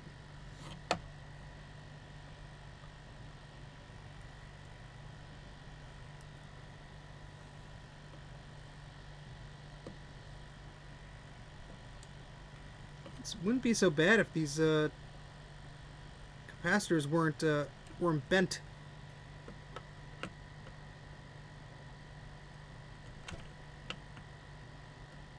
So I'm just using the little edge of my flush cutters here just to sort of pop them out.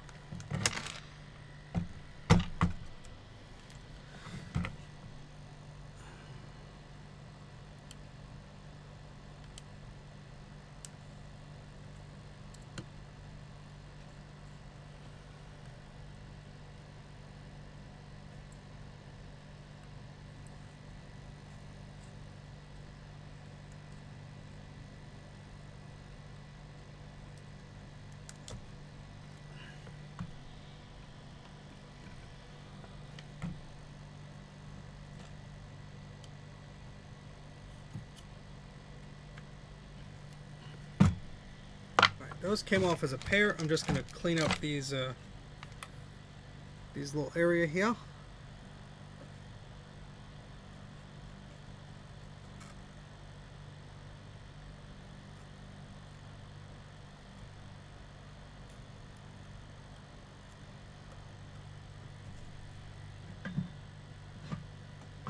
No retrotech. Even in death, I'll find a way to use it. Alright, so these are supposed to be 200 volt, 100 microfarad.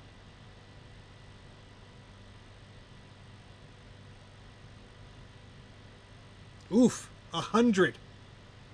Yeah, that's kind of out of spec. Let's try the other one.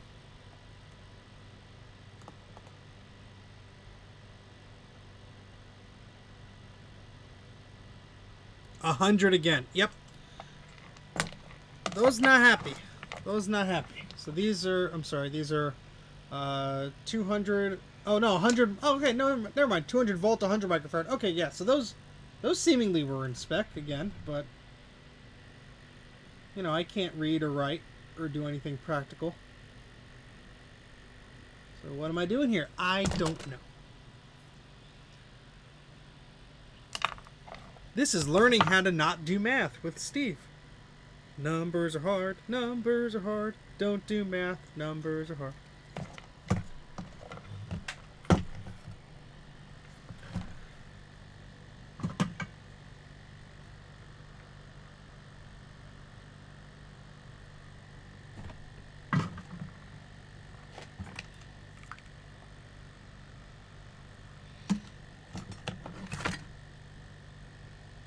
The Kaiweets does not do the testing in circuits like an ESR meter would.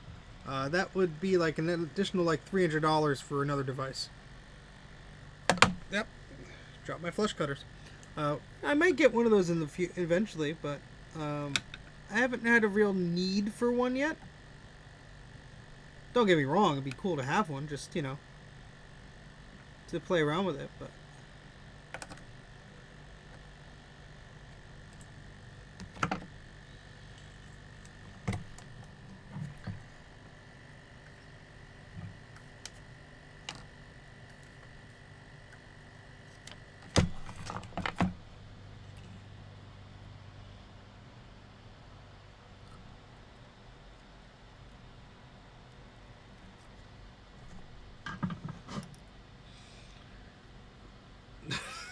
We don't work, no numbers. Alright, so this is a 2000 microfarad 16 volts, which came out of C29. So let me write that down before I forget.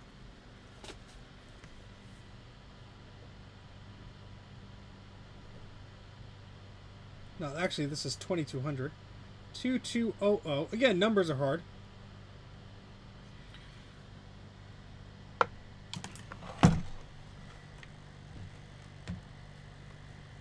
I just like showing off my new multimeter.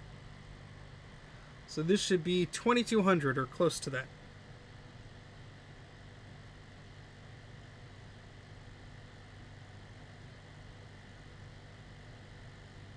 $2,100. I bet I'm going to put all these back, you know, put all new caps back in, and it's still going to have problems. Wouldn't that be hilarious? Hilarious. Alright, so we have 1, 2, 3, 4, 5.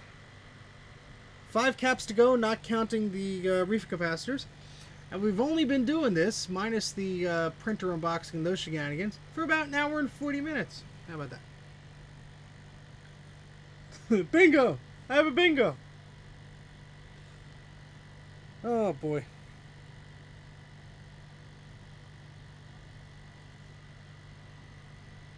Alright, well, let's get on with it, I guess. Alright, so C14 is there, and then we have C13 below that. So let's get these out of the way.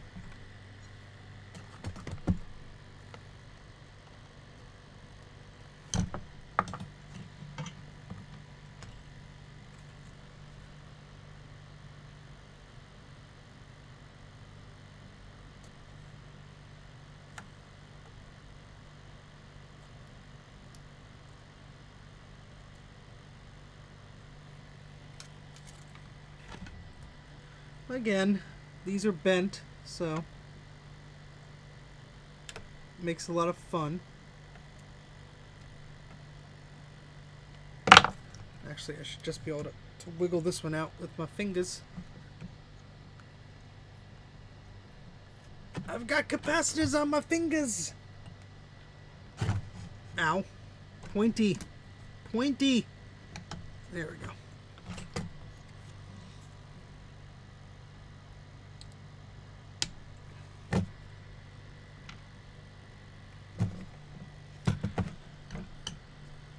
I'm taking my time with this because I want to make sure that this guide is accurate. So C14 should be 22 microfarad, 50 volts.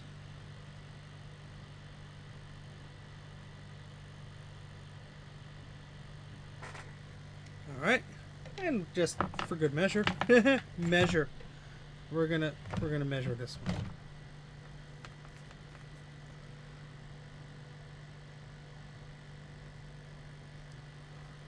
I was gonna say I got blisters on me fingers, but I only have a weird wart or something on one of my fingers.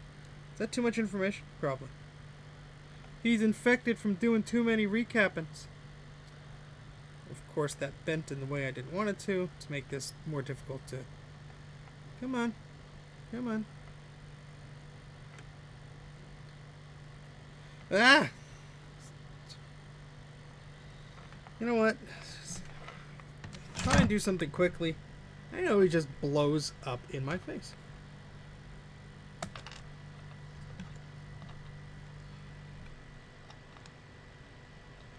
See that one stream where Mac84 got frustrated and he threw the multimeter through the window?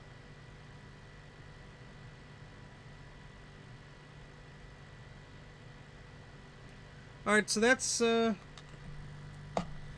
about within spec. Again, it's kind of disappointing, but whatever. Keep on trucking. Alright, so this guy is right here. I'm trying to see related to that. But right above it there should be... No, that's that. Oh, then there's that. Oh, okay. So it's this guy here.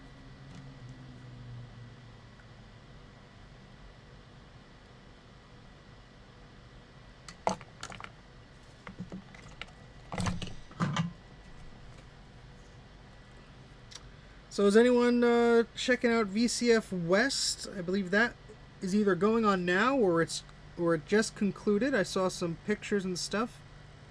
I believe that was on the West Coast, obviously. Then there's VCF Midwest, which is occurring in September.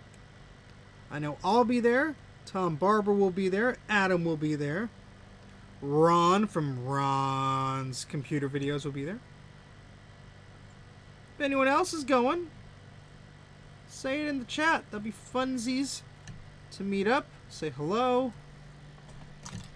Haggle you out of your prized possessions for a low price. Dana might be there. Dana, that would be cool. I'm trying to convince a certain Canadian computer collector to come. Because, you know, I told him it's going to be a lot of fun. Trying to convince the old Dan the man. So we'll see if he could cross that border and make it happen.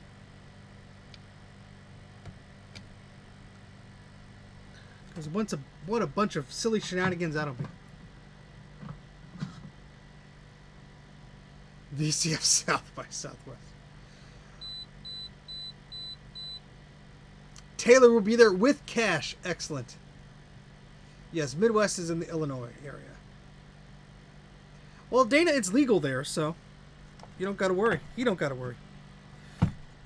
From what I understands. Ah! Pointy thing fall on legs.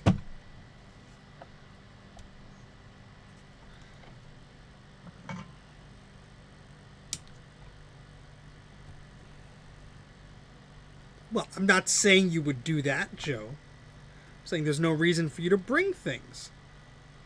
That's all I'm saying. Ow! Pointy. What the hell? Get my backup snips. Watch out, fellas. He's gone for his backup snips. There we go.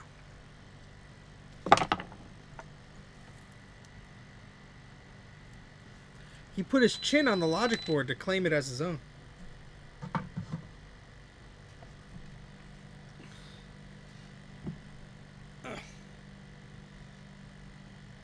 Using my toes to pick up my tools because I'm fancy like that. Alright, so this was C13,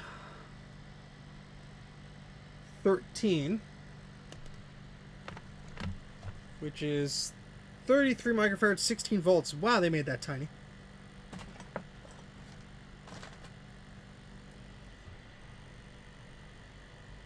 And sorry this is taking so long. It's just that there wasn't really a pictorial guide for this. So I'm doing my own here. And that is, just out of curiosity, that's 13. So if we check 13 here, yeah, that is actually correct on the guide there.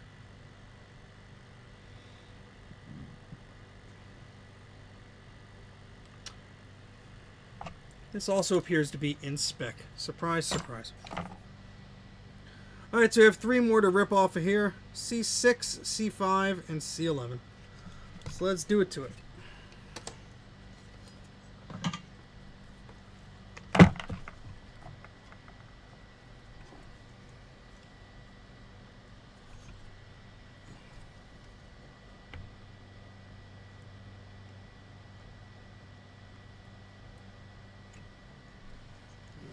I'm actually going to just like try and do these all at the same time, which is going to be a bad idea, but I'm going to do it anyway.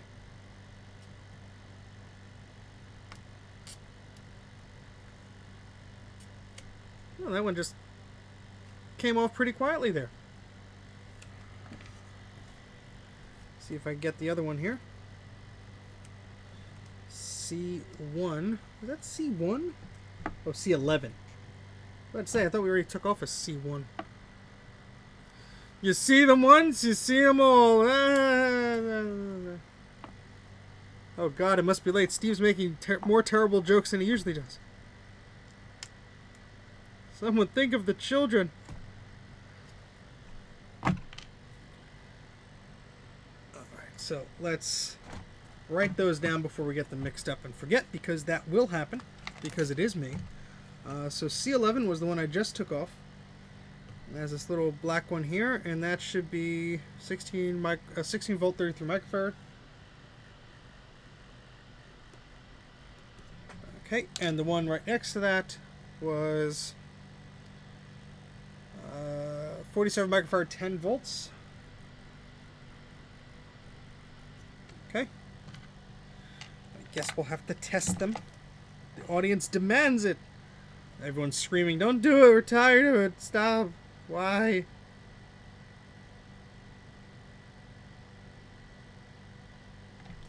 Yep, that seems to be within spec. Why the heck not? Why should it be not in spec?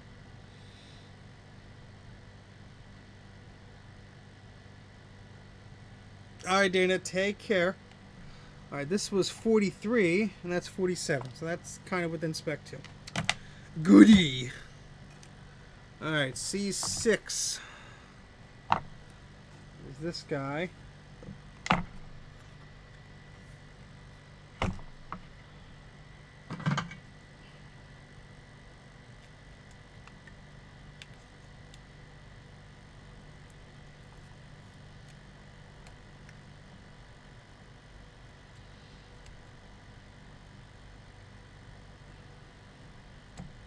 See, if you get a good grip on them, you could just pull them out, but I don't think this one's gonna do that. So I had to sort of pry it out.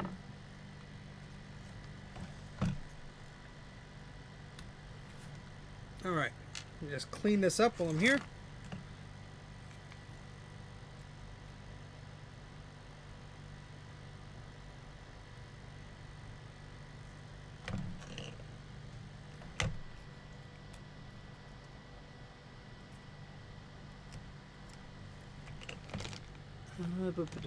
There's this one we did, and this one, whoopsies.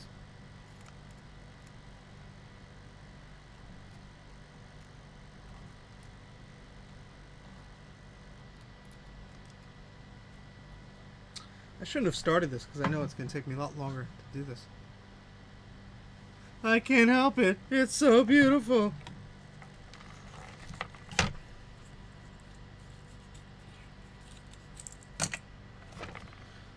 Alrighty, with that, besides the reefer caps, we got all the capacitors off. Yay!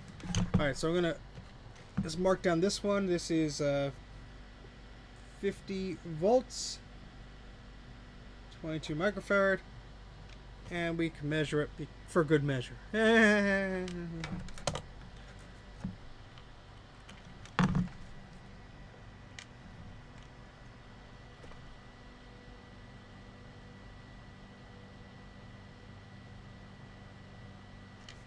25.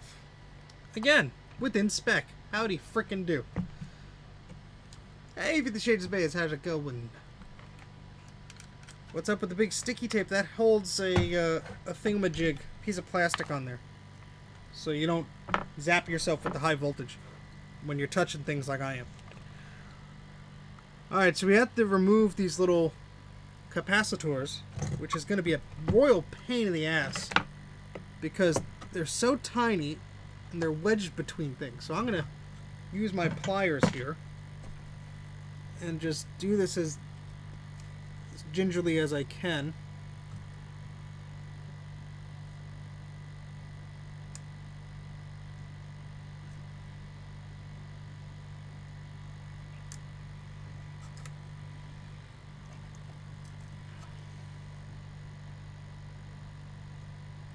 These are the dreaded reefer capacitors.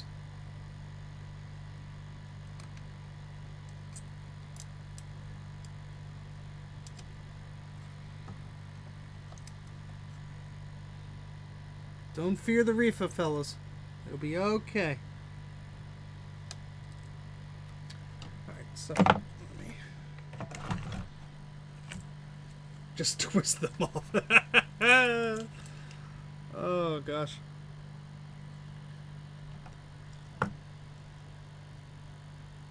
There's reefer juice in my eye. Oh god.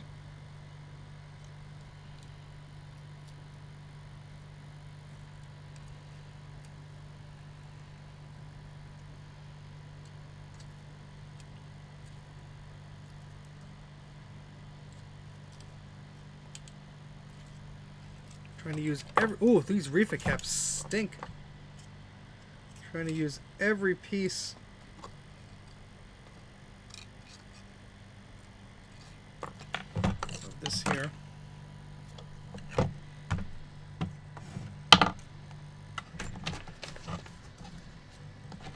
Told you this is a bad idea for a stream.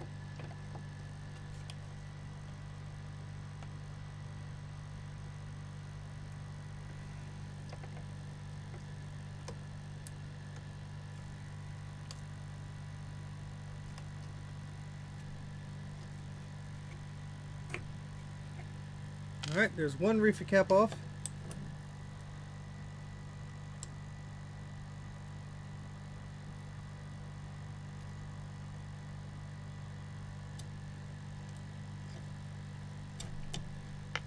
And the other one.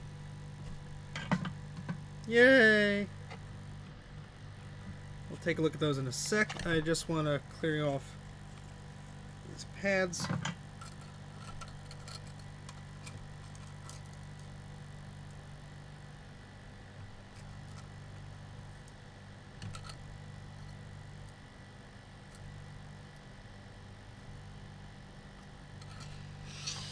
All right. What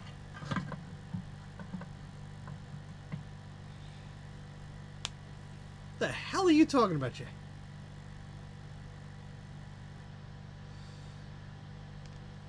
Okay, so we got all the capacitors off, I think.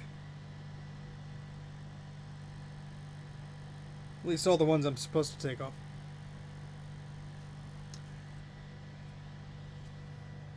Where's the thing?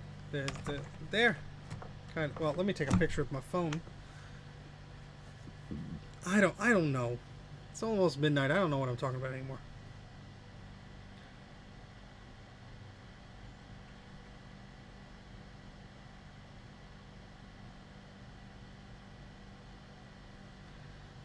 Plug it in and test it. Yeah, that'll go great. Danger, high voltage. Let's lick it.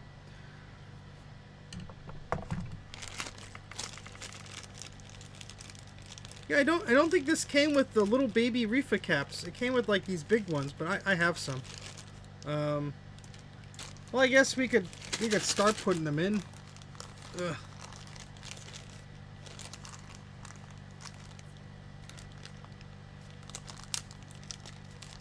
So again, I got this kit at console5.com, not sponsoring them or anything. So if it doesn't include the right things, I have somebody to blame. Alright, so first one is a 200 volt 100. Now the thing that gets tricky is sometimes they give you caps that are not a direct replacement. So I'm going to look at the little list here and try and see what this will go to. So this is a 200 volt. And we have a 200 volt 100 microfarad. That is either C35 or C36 or both of them. So let's organize these here. See if we have another one that looks like that. Ideally, I should have a little tray or something to put them in.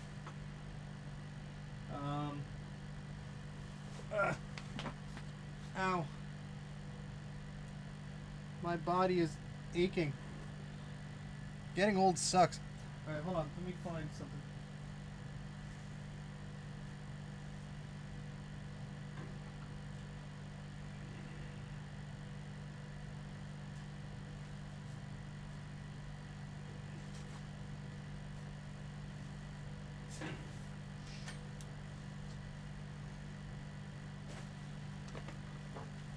Ugh.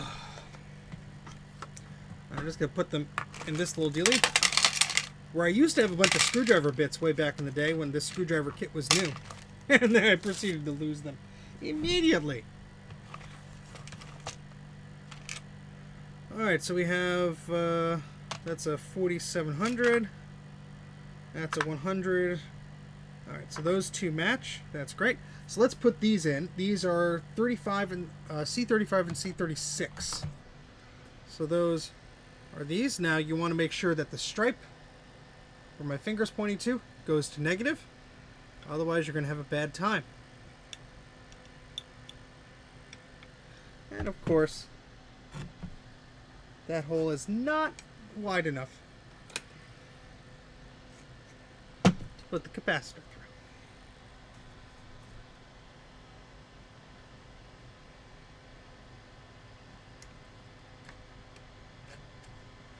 So that one fits.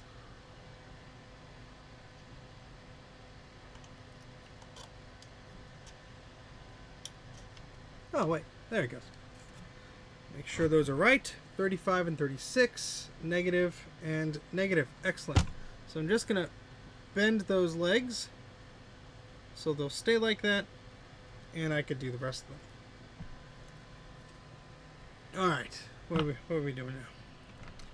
Alright, so let me get that little highlighter I promised I would use, and I'm going to just mark 35 and 36. Okay. Now let's do some of these other ones here.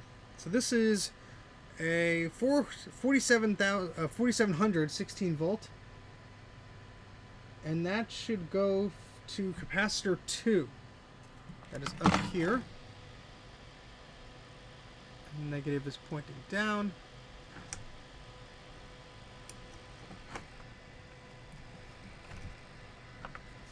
Okay, so that's number 2. And this is probably a 25 volt. No, it's a 16. Okay, great.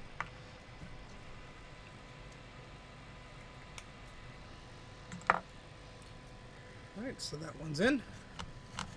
We'll see if we have enough to go around. So we have two 16 volts 2200, and that's 24 and 29.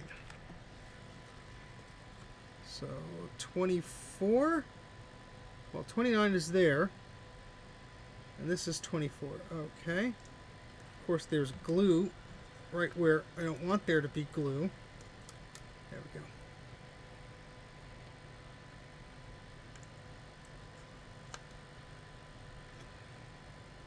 So 24 and 29. This one has bent legs. 24, just confirming on my thingamajig. And 29, yeah.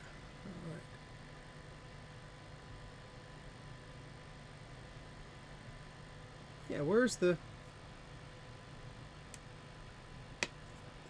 plus? Oh, there it is. Towards the speaker.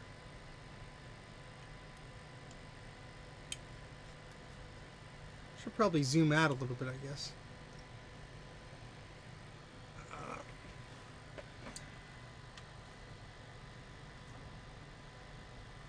There we go. That's probably a little bit better. Alright, so negative, negative.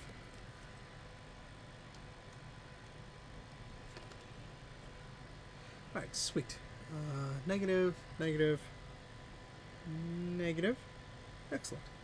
Okay, so let me color those in. Again, that was 24 and 29. He says to himself for his own sanity. Alright, and now we're putting in a few more. These are 1016, 1016, and those go... there should be 3 of them, and there are. Excellent. Alright, so those go to 25, 26, and 31.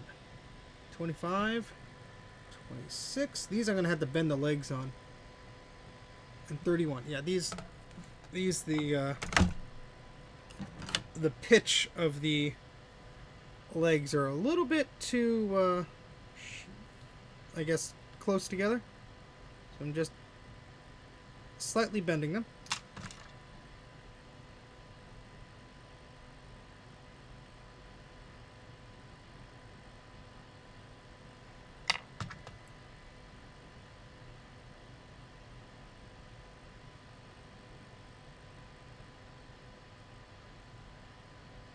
You don't really have to. You could leave them up a little bit. But yeah, these were disgusting. So let me clean these a little bit. These were the only ones that were pretty nasty.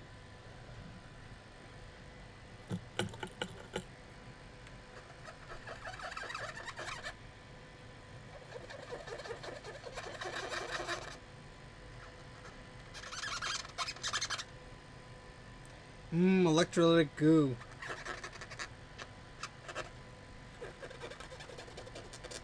There might be a little bit of electrolyte stuck in the little holes there.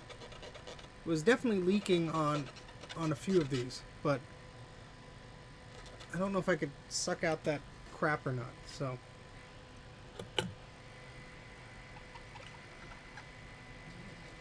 we gotta do some cleaning here. See, I'm getting ahead of myself because I want to get this done, and I'm making poor decisions. Poor decisions, yay! Poor decisions. It's not my thing I have to live with. It's his, yay!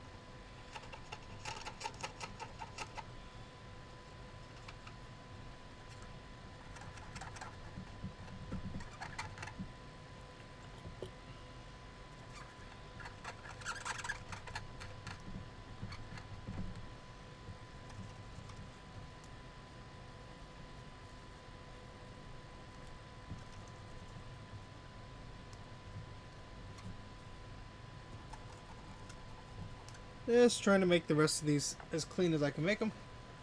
Have fun recapping. Or try, rather. Yes, we will try. Don't blow up too much stuff. I will try not to.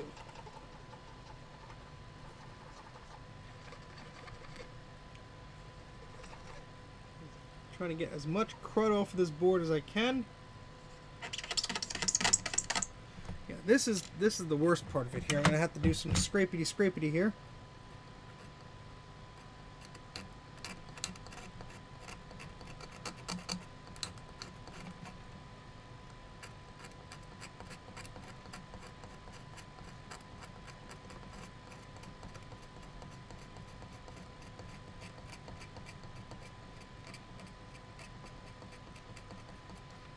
That was pretty darn rough.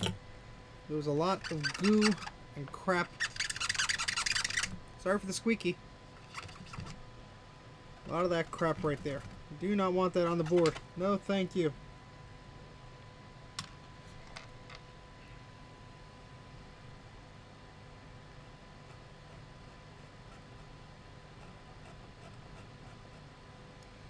It's just a little bit of that.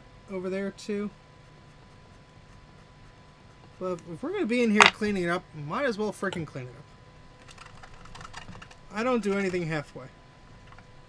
I do not want to have to open this up and fix it again. No, thank you. Alright. That's going to be fun to do. Well, let's put these caps in and then we could fix that. So 25, 26, and 31, yes. Again, thank you very much to Elemento for creating this guide on the lovely tinkerdifferent.com. It's very helpful, and I will try and put a visual guide together to accompany that post.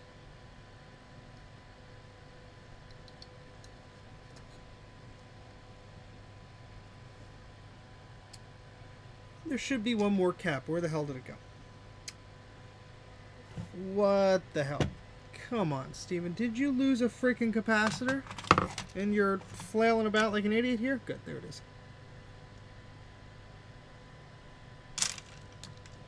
Stupid glue. You're covering the marker that says positive. Alright.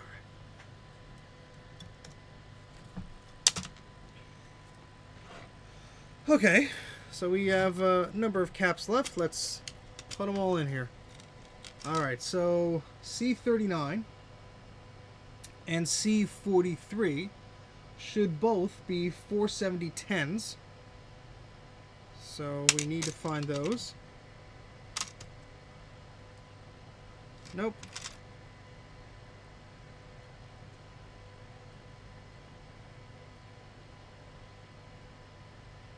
I can't read these.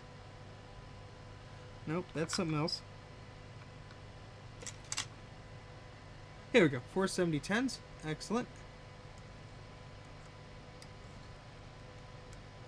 These are little tiny capacitors compared to the big old ones that were there before.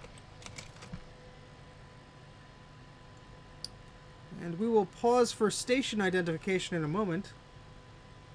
I have to go upstairs and give the bunny her medicine and a treat. So we'll be pausing in just a moment. And I realize I have not been doing my little coloring in thing because I'm an idiot. 22016, 22025. I guess that's close enough. So that's for C30 here.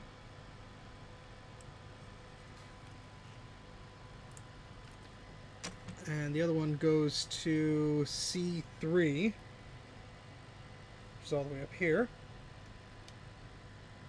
That one had some leakage on it too, by the looks of it. Yep, and we're gonna have to clear that out a little bit. Let me just do that quickly.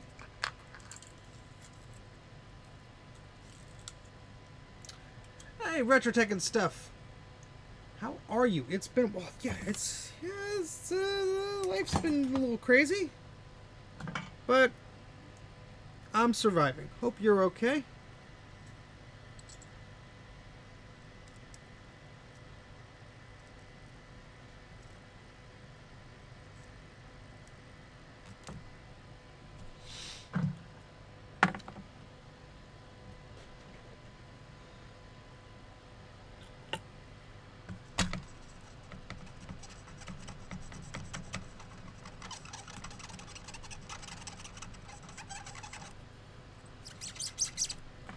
Alrighty, let's put that capacitor in there again. So that is again C3, 220. Oh, actually, wait, is this C3? Yeah, 22016. Okay, great.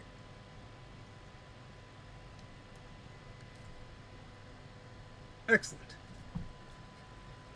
All right, just get the rest of these few in here, I guess. Then I'll take a. Well, you know what? Let me take a little break now. Be right back.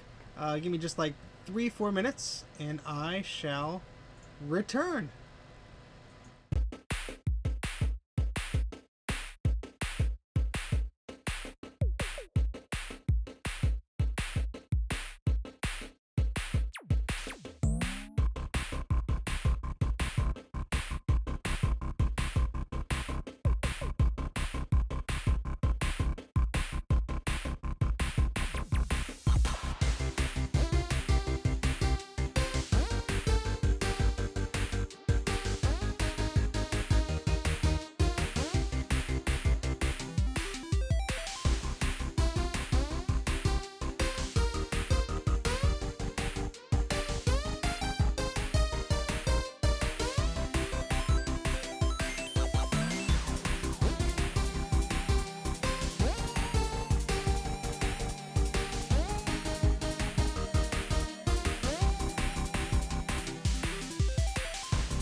Somebody wanted some attention, so I had to give her some attention. This is Gus Gus. Say hi, Gus Gus. She'll get a treat after this. Don't worry. She'll be compensated for her time. Right, sweetheart? She's not a huge fan of being held, but for a treat, she'll put up with me. Right? You my sweetheart? Yes.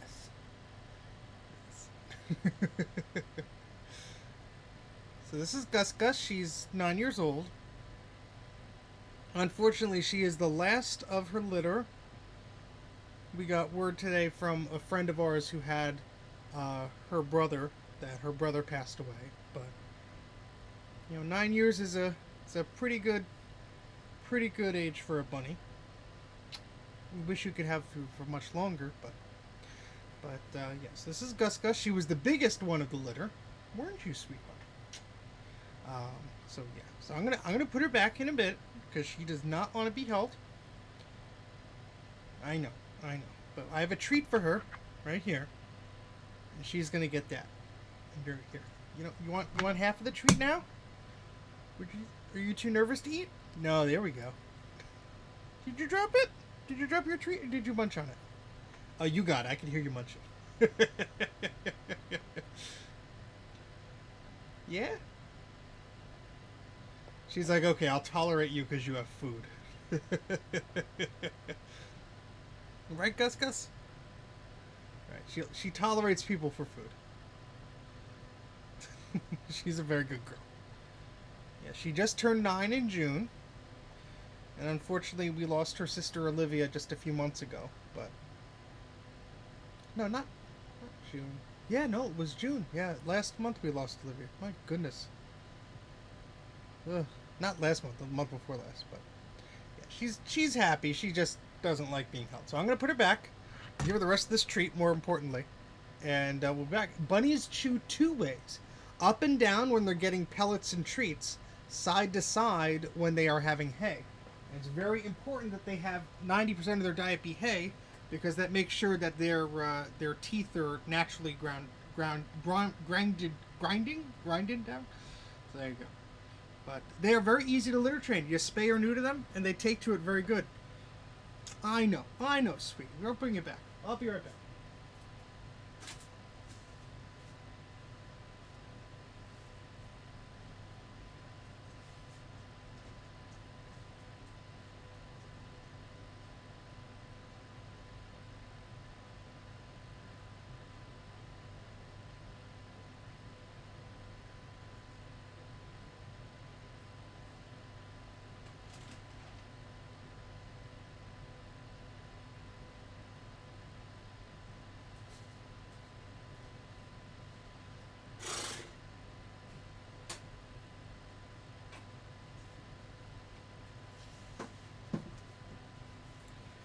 Okay, I have returned.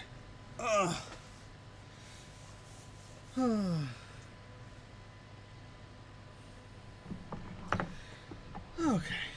so now Gus Gus is back in her pen chewing on her food. But yeah, rabbits need to have a lot of hay, so their teeth are grind. Wow, I cannot speak. So their teeth grind down naturally. Otherwise, they could have severe dental problems. If they stop eating, they could die very quickly. So, very important. All right, let's get back to the whatever the heck we're doing here. It's a 10 microfarad, 200 volt. Which one is this one? Well, it beats me. Oh, we got the color in the ones we already put in. That would help by process of elimination.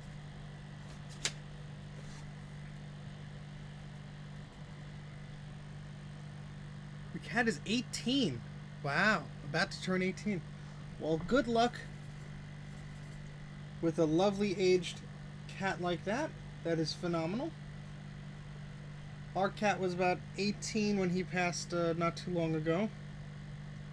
But he was a very good boy.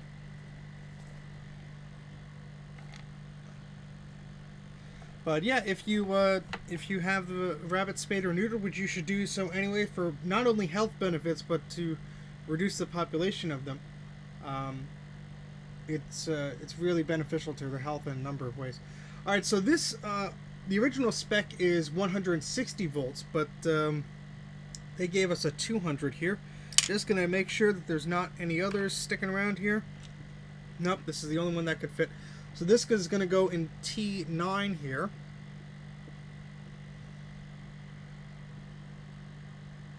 And again, I'm gonna peel off this glue.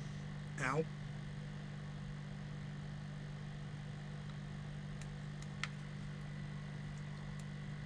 So I'm going to make a note with my marker here that the supplied is what they supplied, the 200 volt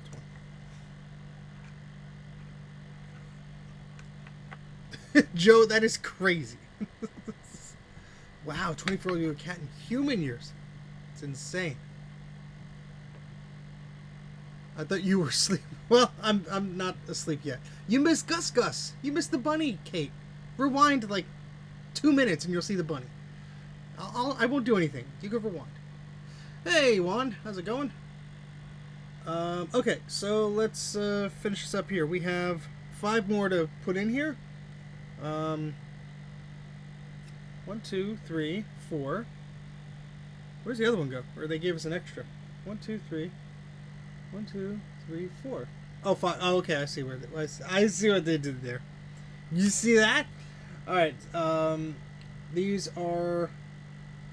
Yeah. See, this is weird. They're giving me different values. Well, 22, 15, 16, 16. Okay, never mind. I'm an idiot. All right. So these are, what else is new? Gus Gus. Yes. Good old Gus Gus. You saw that? Now I know that Bruce is awake, and Dana's probably chuckling on the couch.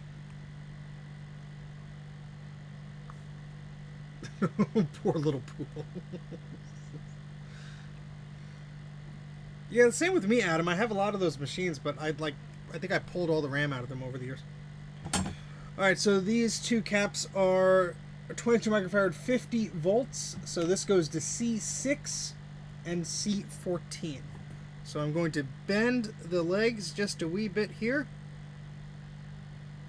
to make it a little bit easier to put these in, and then I can position them so it's easier to read the value of the capacitor.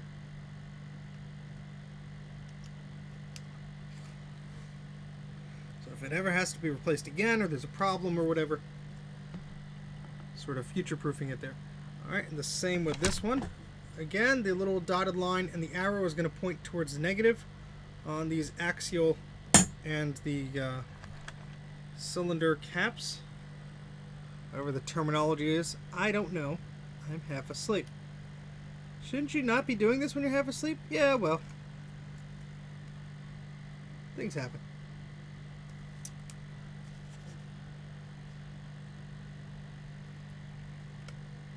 Alright, that's pretty good. And then we have, let's see, these should be different, maybe. I don't know. So there's a third. So these are. Can't even read it. They're very tiny.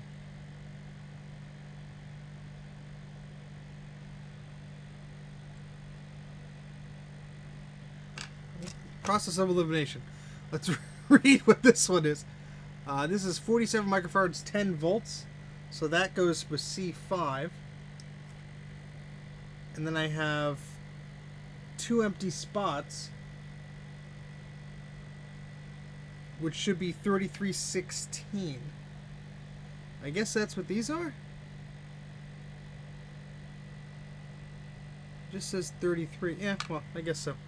Sorry, let me finish this here. Joe is switching rooms!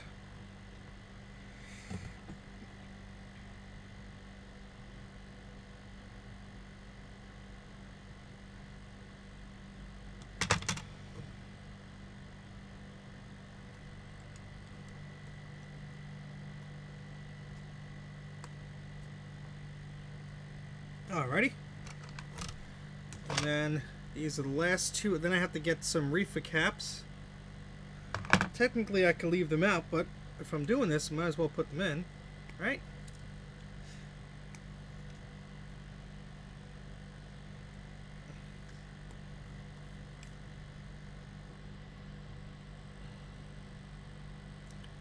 I mean, if you paint the Macs, they're not going to look the best. But to each their own. You're a machine. You can do whatever you want with it, I suppose.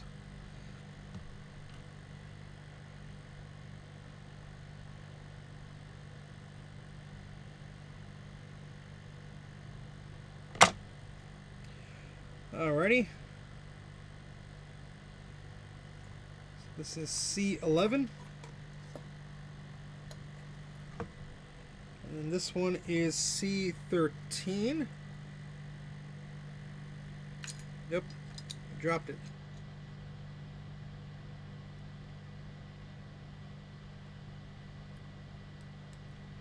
And after all this, it probably won't boot.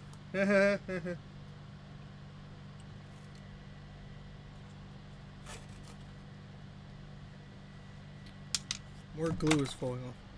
Alright, now they did give me these two. I don't need these. Because, yeah, there's already those big rubber caps in there. I'm going to assume those are fine. Let's see what the Console 5 site says something about them. It says... oh, okay, yeah, never mind. The large red film cap goes to C1. Okay. And then, so it's good I have that. The square C31 at C38. Okay, so this is a safety cap that replaces C38. I guess I could go ahead and do that. This little guy here is a newer one. Oh, retro techie. So I guess I should do that if I have the darn thing. Might as well. The square black 1UF X2. Is that what this is? Doesn't say that.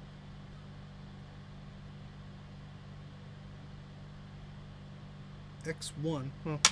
You know, I don't have to replace that, I guess. And this is a non-polarity one, so this will go in C1.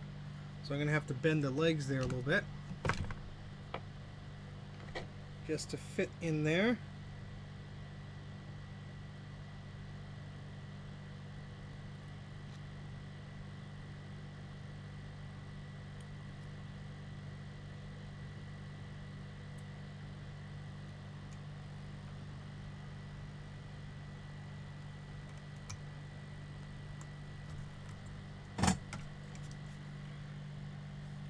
There we go. This little guy right there. So it looks weird, but that's how it is. Okay. And so the only thing I need is those two little reefer caps. They're not required, but let me see if I think I have a few of them. Ugh.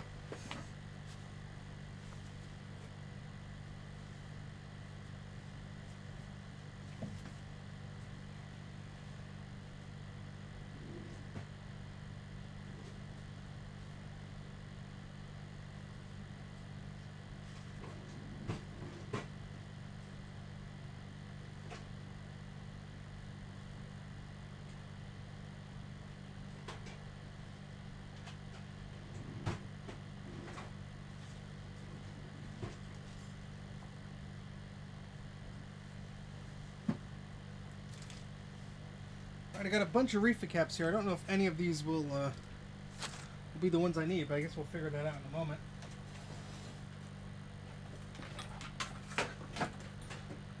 Let's get the rest of them out here. And we'll see. Joe's back. Excellent. See if I have the right reefers. Looking for reefers in all the wrong places. Looking for reefers.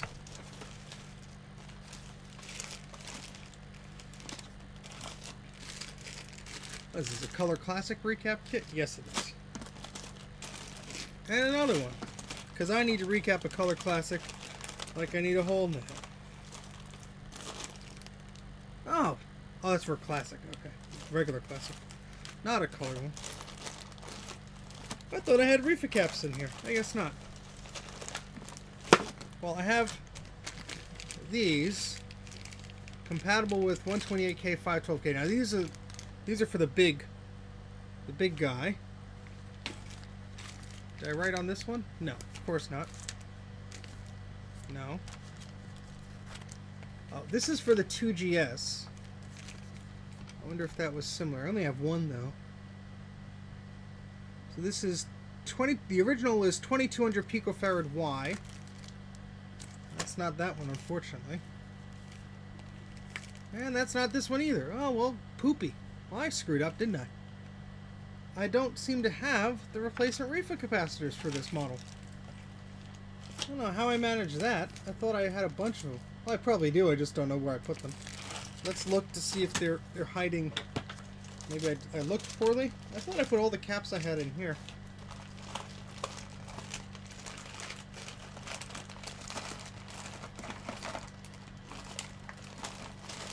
Well, I'm going to put these in here anyway, because I'll lose those if I don't.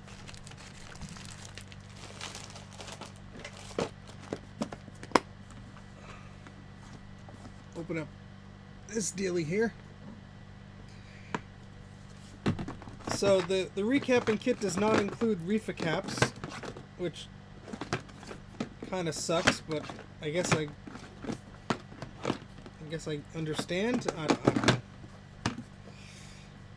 Well, I guess I could do the reefer caps later because I don't seem to have any replacements, which is surprising unless they're just like in a weird spot and I didn't put them away.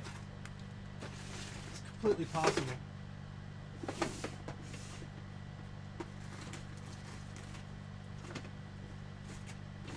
I'm just looking into parts drawers here just to see if I left any somewhere.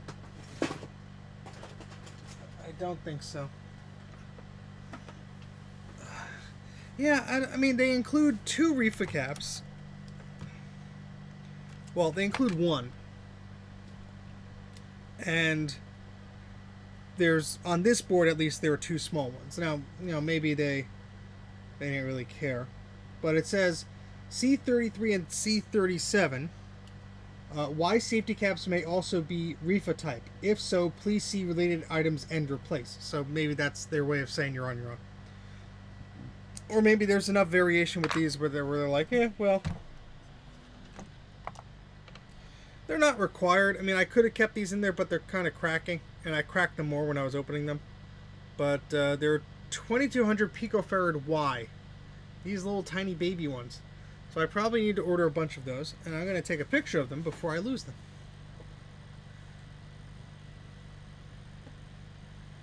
But it'll work without the reefer capacitor. Come on, focus.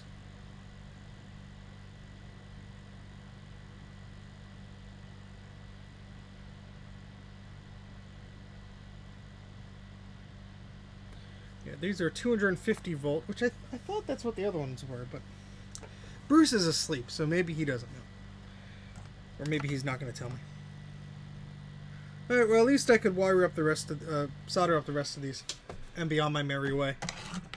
And watch this not work and blow up in my face.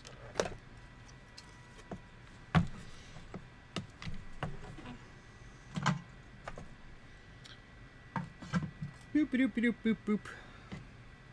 Waiting for Bruce's snarky comment. There he is. I don't know what I wanted from you, Bruce. I'm just being a jerk. Sorry, I know you're trying to get work done.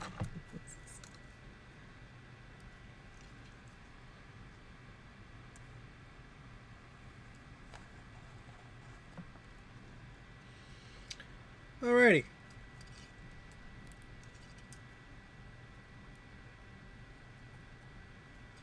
I should probably go to the above view here. So you can see me doing the thing.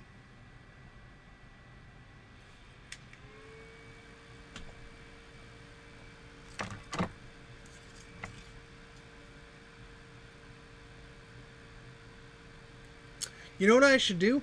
Double check to make sure all the ones are pointing in their correct orientation, because I'm pretty tired. It'll be very easy for me to make a mistake. Those are all good. That's good. That's good. That's good. That's good. That's good. Fine. That's fine. That's fine. That's fine. That's fine. That's fine. Good. Good. Good. I think I didn't screw any of them up. Well, time will tell.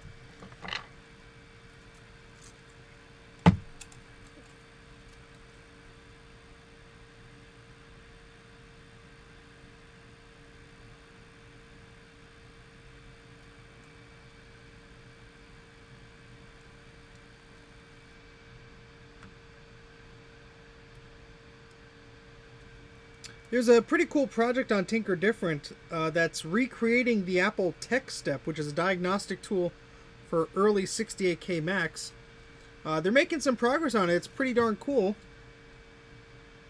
If you go to Tinker Different and search Tech Step, that's all one word, you'll find it pretty easily.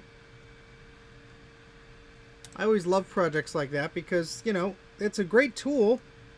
And some clowns on eBay think, you know, they have a $1 billion item when they sell it. I mean, yeah, it's an uncommon thing, but it'd be great if everybody who wanted to could have their own version of a tech step and help keep these Macs out of landfills and keep them running and all that stuff.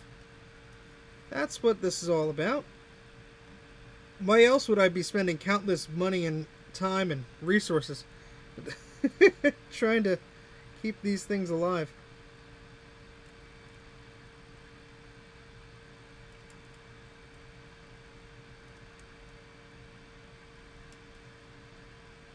Well, yeah, it's a great little project, and I hope to get somebody's redoing the ROM packs too. I hope to get that. I have some parts already, but hope to get that all sorted. That'll be cool to do a little video on.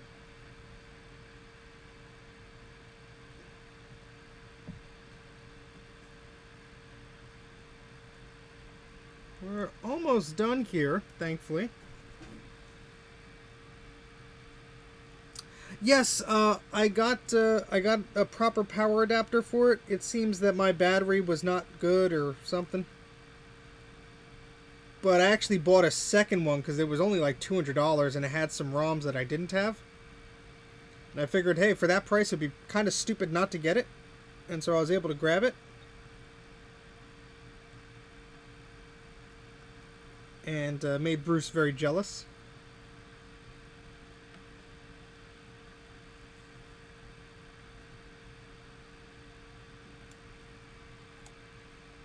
Alright, I think that is it. Oh, nope.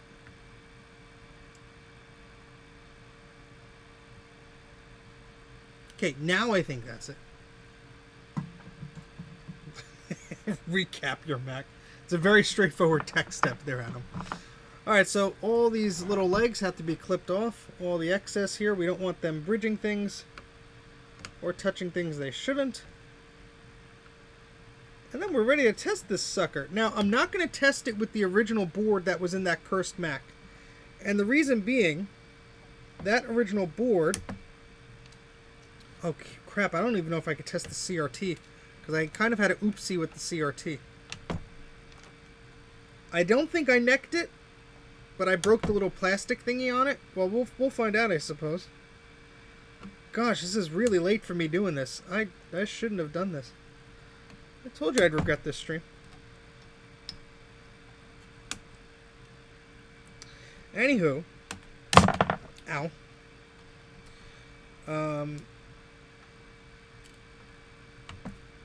Yeah, I don't know what I was saying.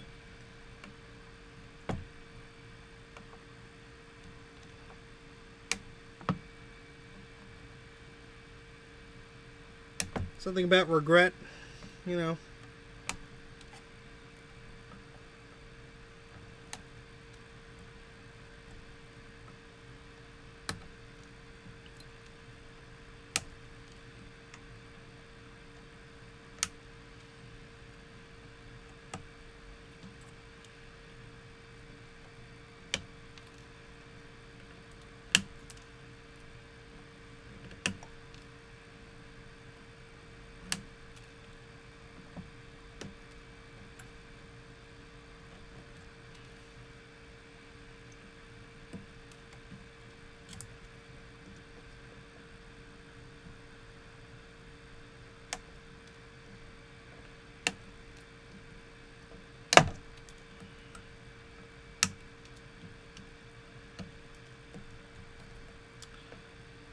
Almost done getting all these excess legs off of here.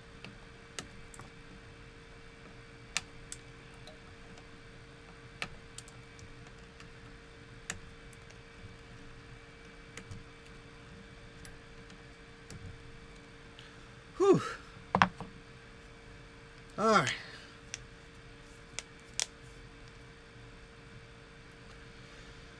Oh boy.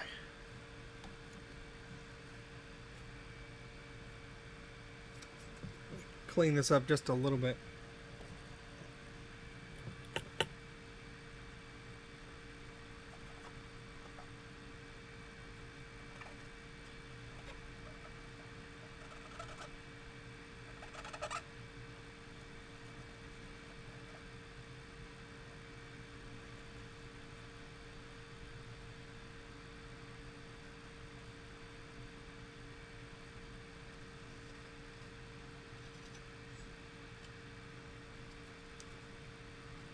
Just making sure I didn't bridge anything, or that the stuff I'm wiping off is actually just flux and not anything more severe.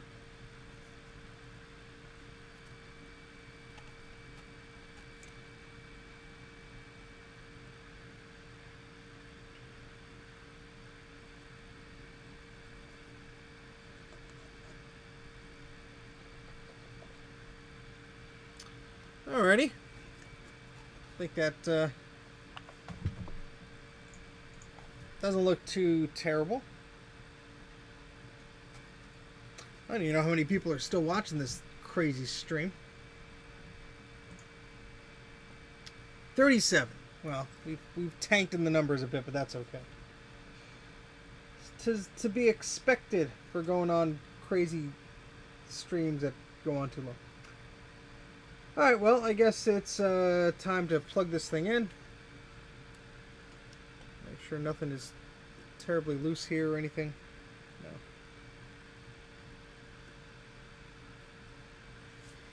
That's going to be fun. And by fun, I mean not really a lot of fun.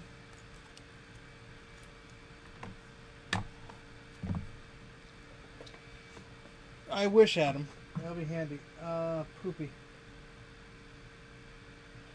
I really don't want to do this right now. I really don't. I think I should test this tomorrow. I'd have to get all the bits and pieces with all the screws and stuff. And basically reassemble this whole computer.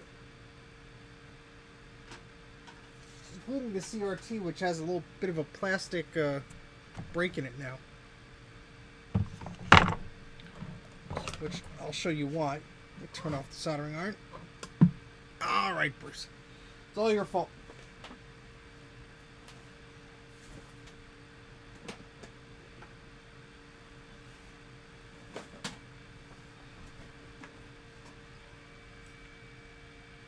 This has a bad plug in it.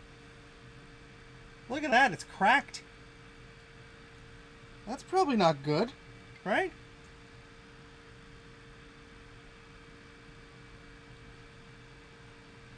Do what now? I mean, it'll work, but it looks a little sus. See? It'll be fine. So, let me put the CRT down. And we can talk about Steve's little boo-boo that he did. I broke some plastic. At least I hope it's just the plastic.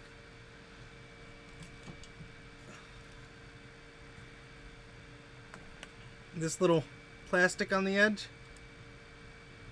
My hand... Well, let me turn this off. Should I replace it now, Bruce, or... Yeah, see, this little plastic fell off. And I'm pretty sure I did not break the glass because I didn't hear anything. But, well, there goes the plastic. See, that's not good.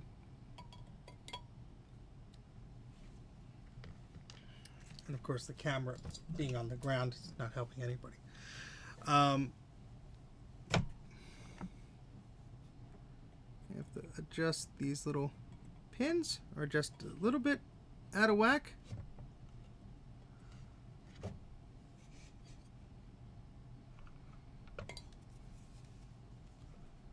Now this CRT has been sitting around for a little bit, and I know Joe got zapped by his Color Classic one, and I hope I don't repeat that.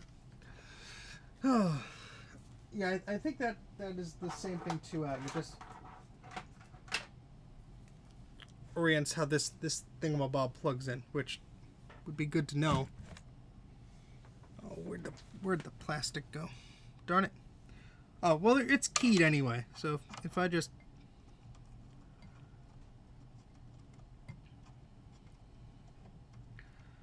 It should be okay like that. I just need to adjust the pins slightly, because I got them just out of alignment when I... No, it's not. It doesn't seem broken. I mean, we'll find out soon enough.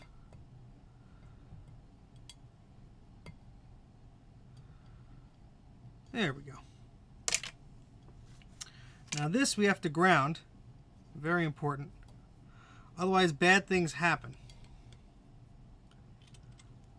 And I think it's one of these screws here. It would be helpful if I, you know, kept all the screws together. Ugh.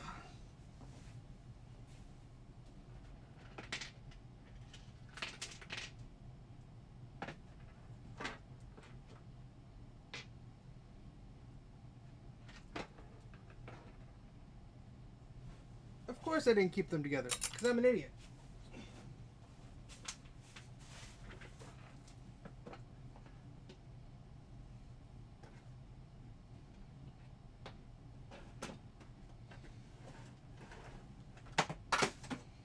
And I'm dropping parts everywhere. This is a great way to finish a stream.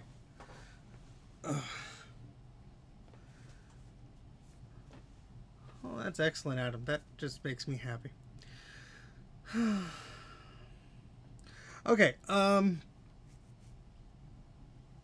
screws. I guess I don't think these were the type that went in there.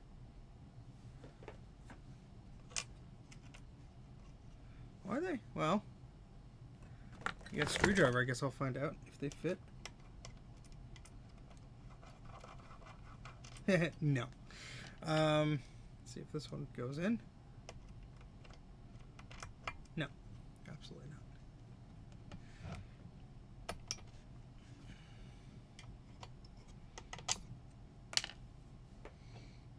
I think I filmed removing this. So where the hell did I put the screws? Hold on.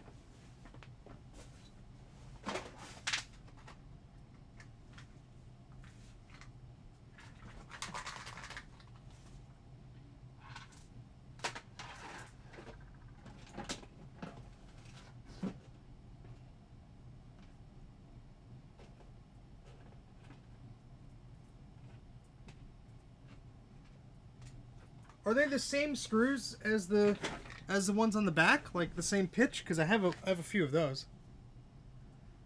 I don't know.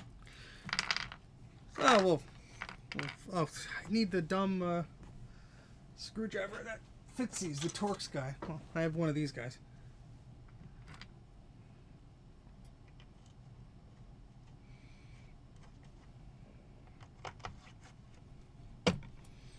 Yeah, that'll work, I guess.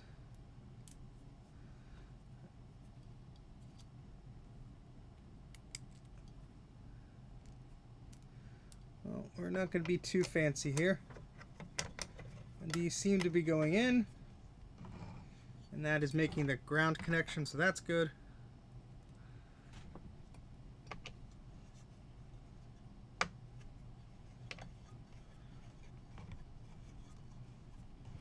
Yeah, like I said, I didn't do a lot of analog board stuff, so this is a bit foreign to me.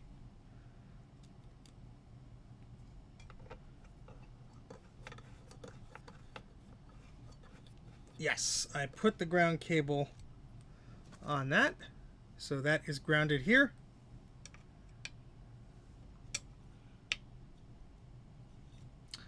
That's touching.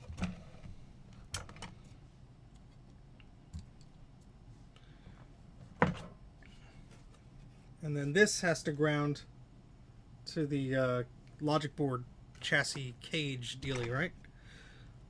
This is just all sorts of scary, but I guess they'll be okay.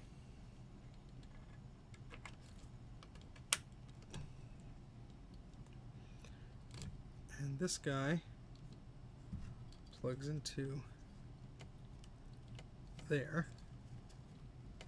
Put in the chassis first. Well, now Adam tells me.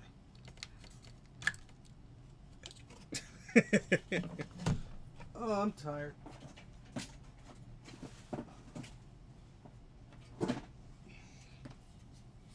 Oh, that's right. This screws in here.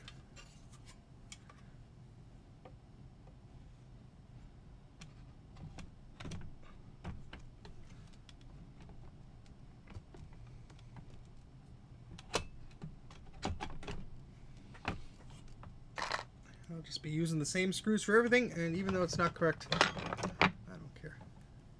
Don't leave that little grounding strip on the bezel. Hey!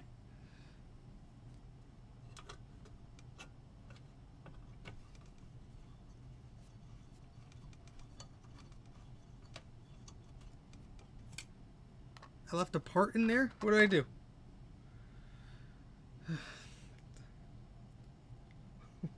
Oh, the little metal guy.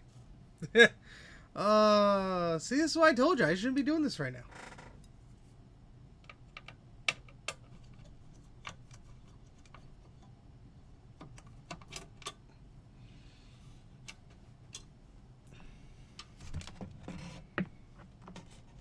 This little guy, Adam?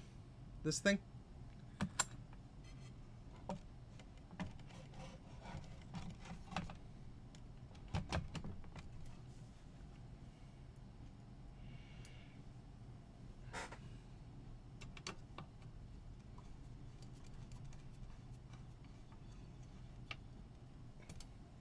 Thank you, Adam.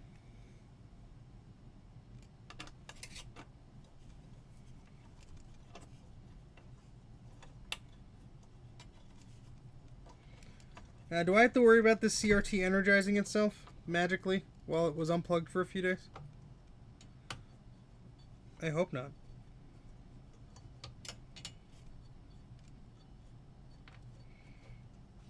This screw might not be the right thing.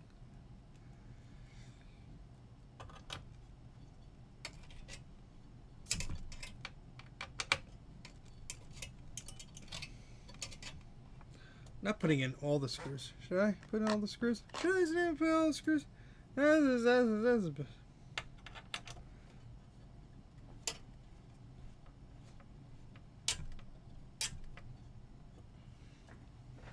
All right.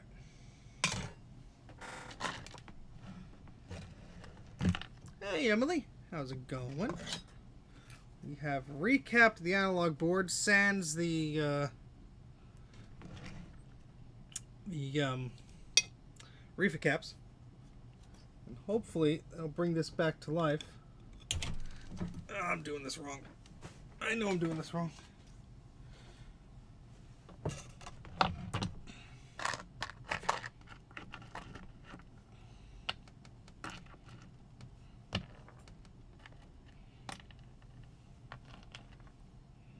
Yes, I know the brightness knob is missing. That's why I'm moving this way.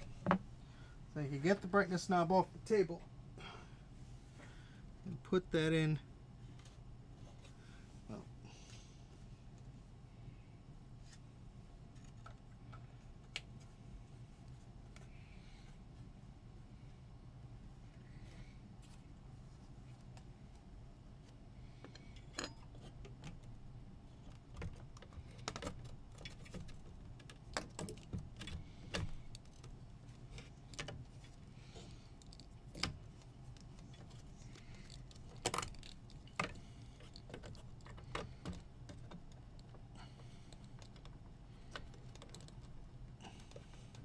hey, Kevin, thank you very much for the super chat. Eep!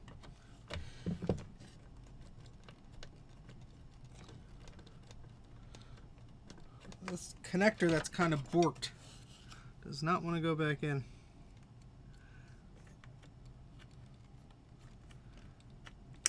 There we go.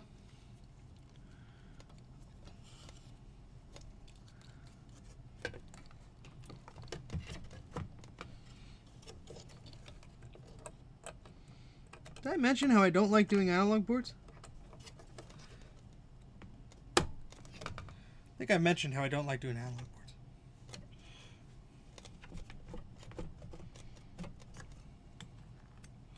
So there's this guy, which... Why isn't this... I guess...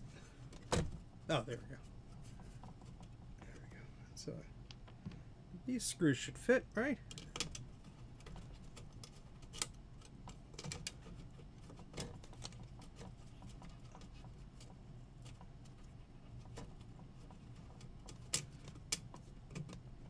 These screws may not be the right ones.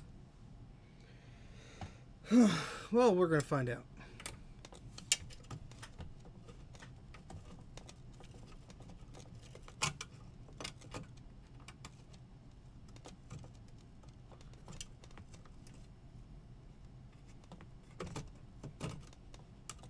No. No, Adam. We will not be doing that again. I don't even like doing it for my own computers.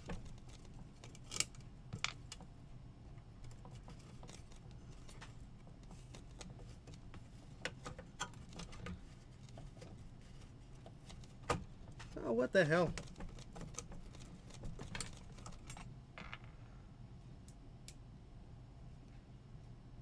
An Australian question about analog boards. I think they just use the international versions. But what do I know about?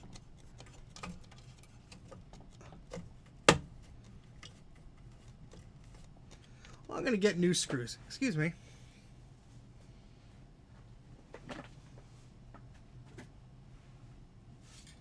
Oh, my screw bucket fell over. Well, it's just convenient, I guess.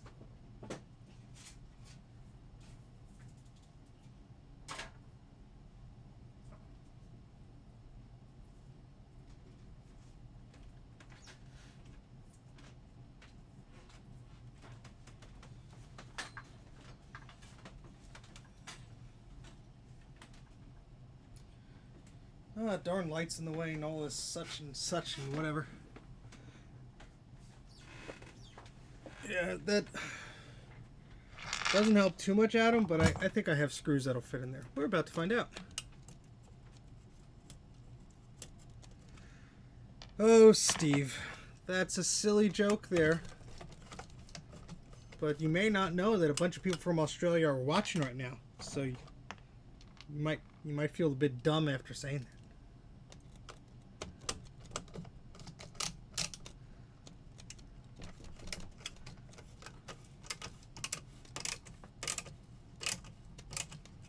Well, that's making a connection. Whether it's the right screw or not is besides the point at this point. But,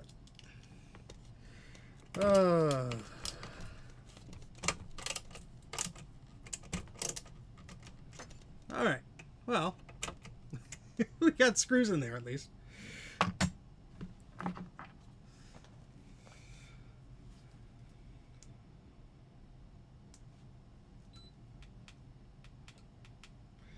If now's the time to put one past me, well, now is the time because I'm sleepy. And make sure this is connecting to that. Okay, why isn't that going? Oh wait, this has to screw into that. That would be why. I believe this is one of the screws that should go there. Ah, poopy. Yeah, that's what I'm doing now, Adam. Oh, come on.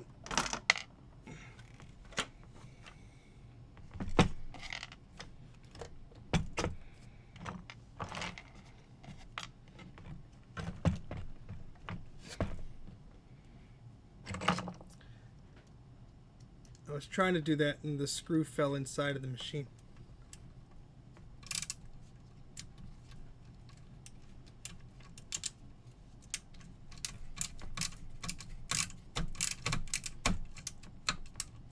Really?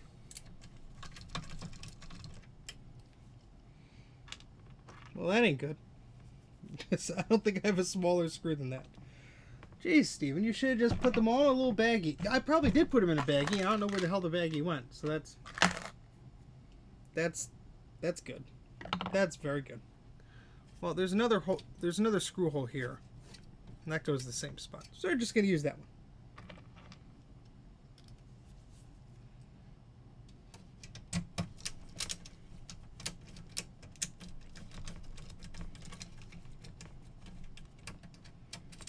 No, that one doesn't want to go. Let's try another one. Because grounding is important.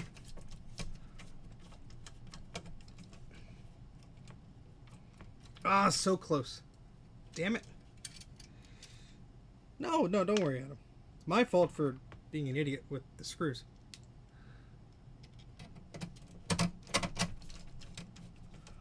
So close. I think that's stripped. Gosh darn it.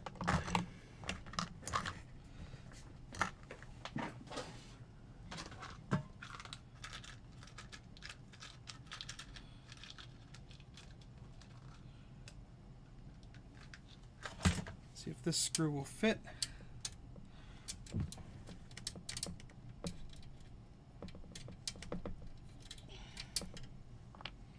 I mean, I guess in a pinch I could solder it, but I kind of just don't want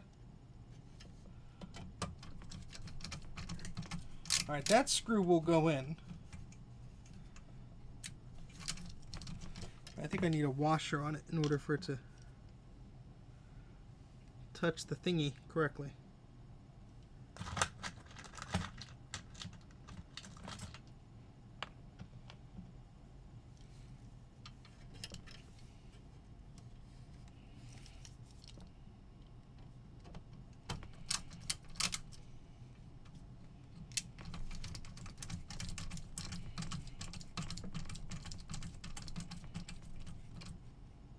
Hey, that works. Yay. Oh, gosh. What a day. Alright, so that's grounded. So then in theory, if my hypothesis is correct, this should ground to this. No?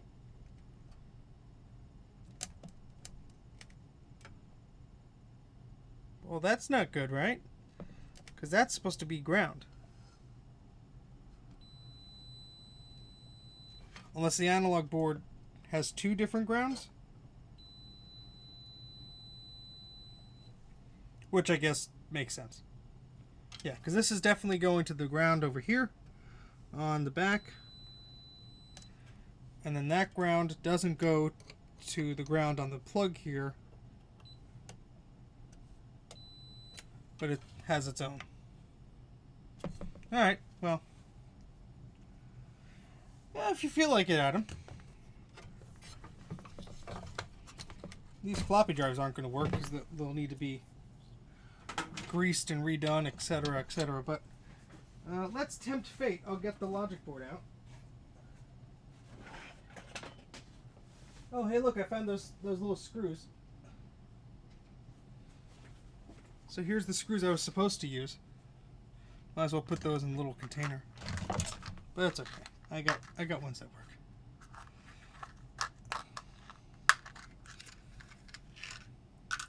That would make sense, Joe. That would make sense, but I am extremely unfamiliar with repairing these. So while we wait, here's the logic board with the ROMs and that fancy upgrade and all that stuff. So that's gonna be fun if we get this to work. That is.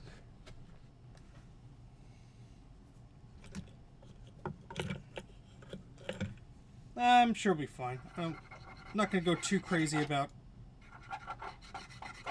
testing things before we plug it in, because what's the worst that could happen?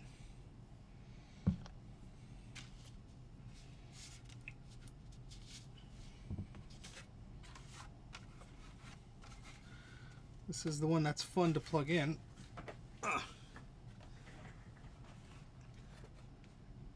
Okay, thank you, Adam. Should I discharge the thingy before I plug it in because it's been sitting around? I don't know if that phenomena of them charging themselves only happens on the Color Classic. I know I'm just being a bit silly cautious here, but have you ever repaired or modified an Apple IIgs? I've recapped my power supply for one, if that counts.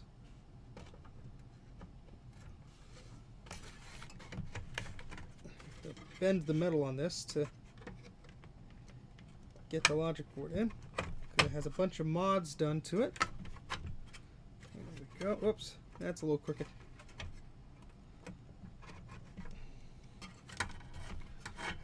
I will, Bruce. I'm putting the logic board in. And that was the last photo that you ever saw of Mac84. Yeah, because this board sits on top, and those ROM sims, the way they're plugged in is very much, yeah, it's, ow. Now I know why this paper is here.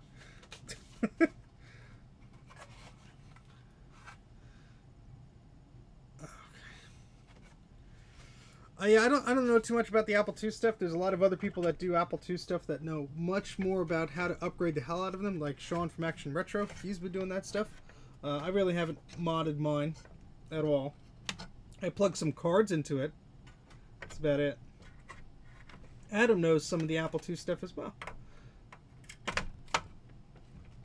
And Adam has his own YouTube channel, Adam's Apples. So you should check that out as well. Okay, so the only thing not plugged in is this guy, and I guess I could do that.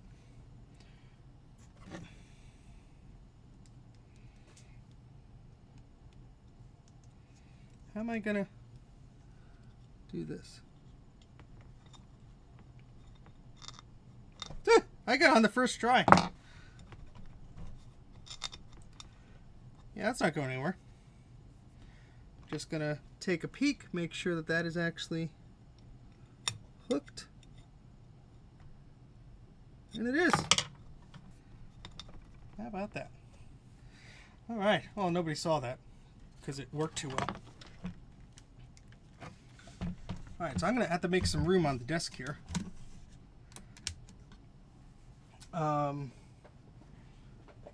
Make a lot of room actually, because there's no room for this thing here. I'm going to shield myself by putting the case on in case it explodes, because I'm paranoid like that, and I know that's not going to happen, but that's just how my brain works.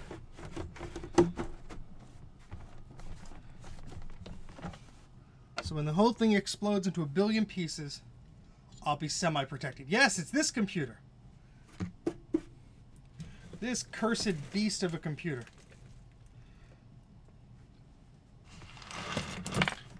With all the screws and crap.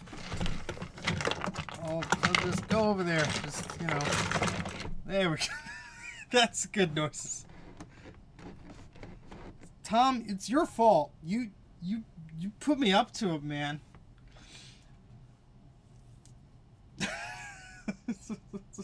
Not really afraid, but yeah, let's go with afraid. All right, well, here goes nothing. 3, 2, 1. Well, that's not good noise. It's going flip, flip, flip, flip, flip, flip, flip, flip, flip, flip, flip. Oh, what the hell? I really don't feel like troubleshooting this right now, because that's not a good noise, huh?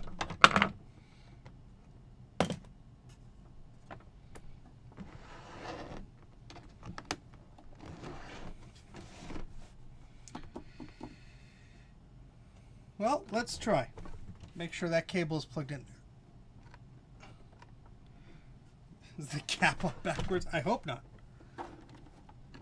I thought I checked all of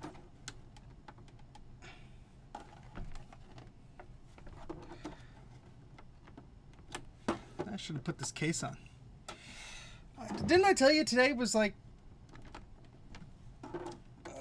a bunch of crap?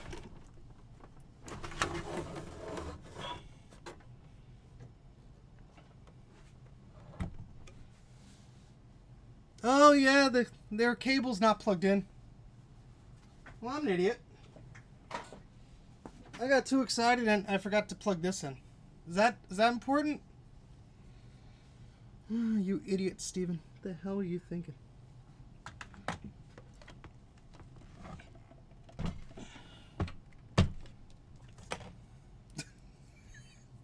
Well, I know that now, Adam. And of course, it's in a pretty weird way of plugging this in. I don't want to do this. And I just spilled the alcohol. Yeah, it's a wireless board. I told you guys, I'm freaking tired. So, especially me around... Oh, God. I don't want to do this right now. I just plugged it into voltage and...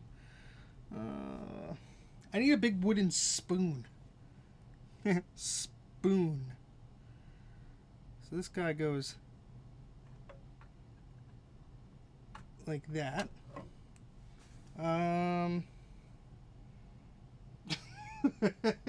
I need a long pokey thing that's non-conductive. Long pokey thing that's non-conductive. Cause I don't like electricity. Oh, I had a spoon down here. Well, thank you, Adam. Now we have to do it that way.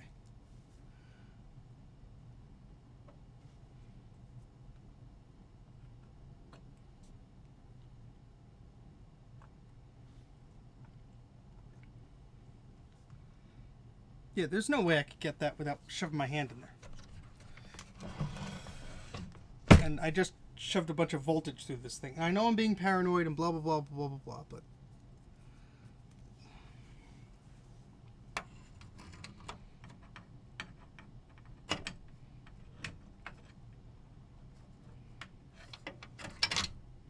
Would help if the cable went the correct way.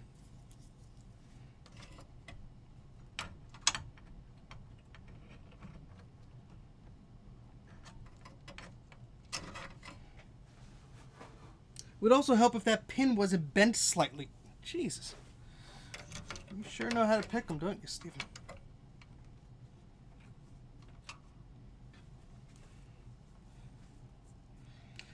I would crap my pants and electrocute myself. How about that, Bruce? Yeah, that is going to need some adjusting.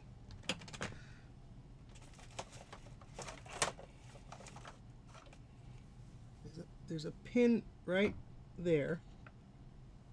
I just have to nudge.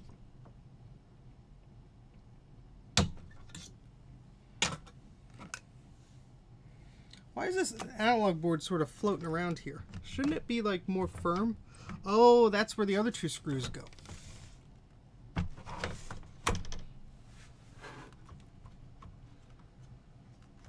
right. Well, we can deal with that later, I guess. Sorry. Getting sidetracked while I prolong the inevitable here.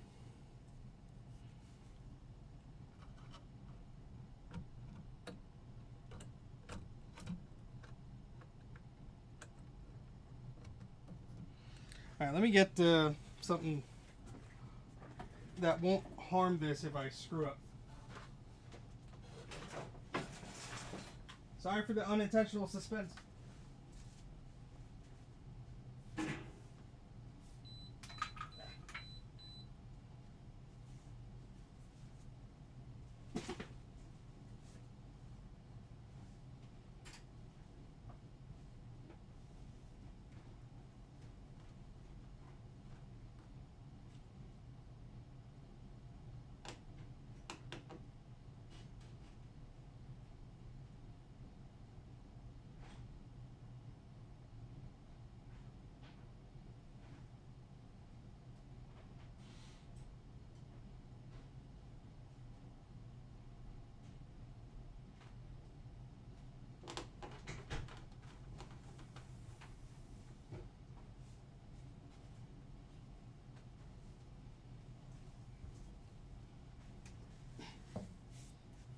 Watch after all this, it won't work either. Alright.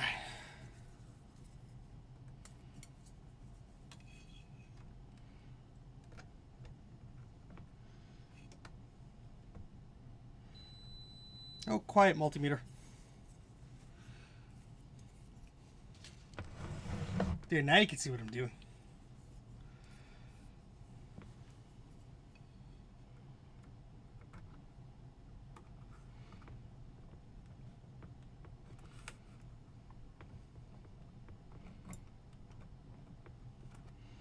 Jeez, this thing doesn't want to go in.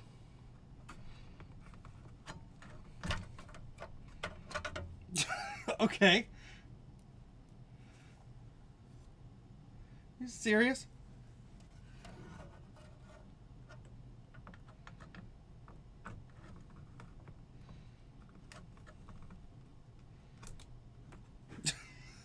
What the hell? These are skewers. I don't have chopsticks. At least I don't know where they are. Well, I could push this one down pretty good. Let me do that.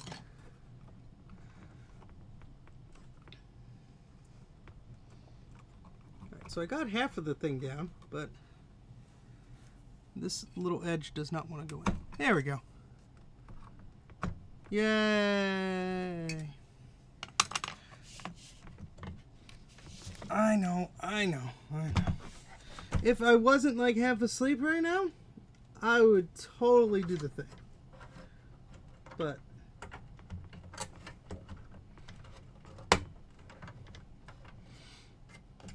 okay. Let's try this again. I'm not putting the thing all the way on, I'm just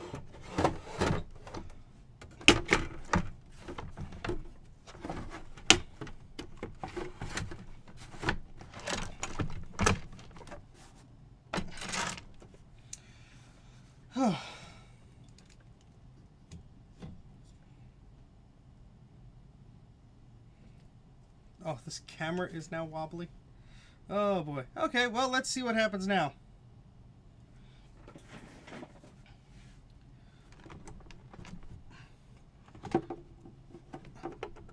Three, two, one. Yay!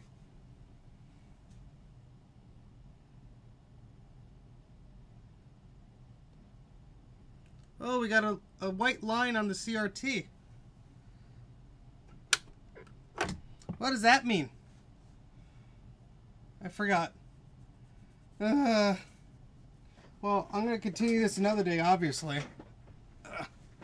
Because we have a nice vertical line down the middle of the CRT. Oh, boy. Old Macs are fun. That's not good. Well,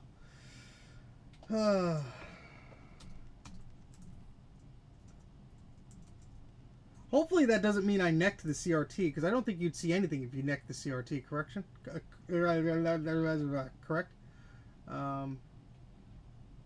Hold on, I'm looking up the dead Mac scrolls as we speak.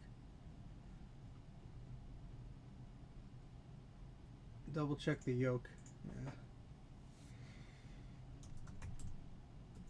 I can't even spell today. Horizontal. There we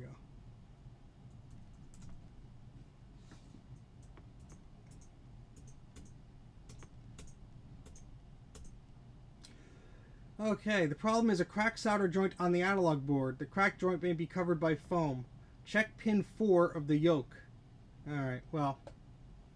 Dual display mode. Well, thank you, Bruce, for reassuring me there. Okay, yeah, so this says, oh, thank you very much for the super sticker, Lemon King. Eep!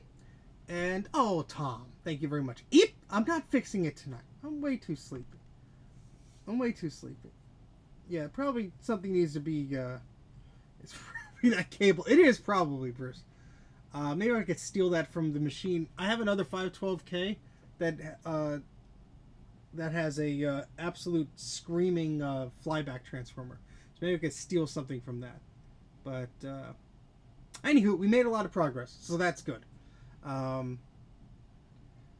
Power. okay, power on a different working Mac then. No, I'm not pulling this thing apart again. I'm not doing that right now. So yeah, this Dead Mac Scrolls page 48 says, after a short while, video collapses into a relatively bright vertical line. Tapping on the side of the cabinet temporarily restores it. Problem is a cracked solder joint on the analog board. The cracked joint may be covered by foam. Check resolder pin 4 of J1 and check resolder the turntable coil L2. Actually, yeah, pin 4 is I think where it's cracked. So, and Bruce, if you think you do that, if you think I'd do that, you got another income. Oh goodness, obviously techie. Well, we're just wrapping up here tonight, but we had a lot of fun over the past 3 hours and 24 minutes. No, Adam, I did not, but I will be doing that, and I might as well order some reefers while I'm here. So I'm gonna order some new caps, and we'll have to keep working on this thing. But I knew we'd get somewhere at least. So fun times. But yeah, so we're getting a vertical line right down the center of the screen. It is chiming, so we are getting enough power for that. But yeah, I done goofed somewhere. Maybe it was too much hot air, or not. I didn't even use hot air, but it worked before. Old computers are fun, and Bruce is like, you know, if it was me, I'd just stick my hand in there, do the blindfolded, and he'd be good to go. But that's Bruce, because Bruce is awesome. But you did show up late to the party. We're just about to wrap up, but yeah, hopefully it's fixable. I mean, I have that one, and that one as parts. So if I need parts, I got them. But hopefully we could be okay with just parts. I'm not going to check the voltage because that line on the screen could actually cause some pretty nasty burn-in if left for too long. So I don't want to mess with that if I don't have to. But yeah, when I get some sleep and I have some free time, I'm going to open this up again, going to check that cable and see if we could fix what the heck is going on there. And yeah, we'll go from there. But that's really about all I was willing, well, more than I was willing to do tonight. I thought I'd test it tomorrow, but we got to a point where we could test it. It's a little unhappy, so we're gonna try and mess around with it another day. Don't know if that's gonna be tomorrow or Friday or the weekend. Probably the weekend. But yeah. Anywho, I'd like to thank everybody for hanging out today for the past 3 hours and 26 minutes. My goodness. Yes, the floppy drives will be next. This is gonna be plenty of streams. Hopefully I get it done before VCF Midwest. Maybe I'll bring it with me. Who knows? But anyway, thank you very much for the likes, subscribes. Thanks for watching. Thank you for the super chats, everybody. Stay tuned.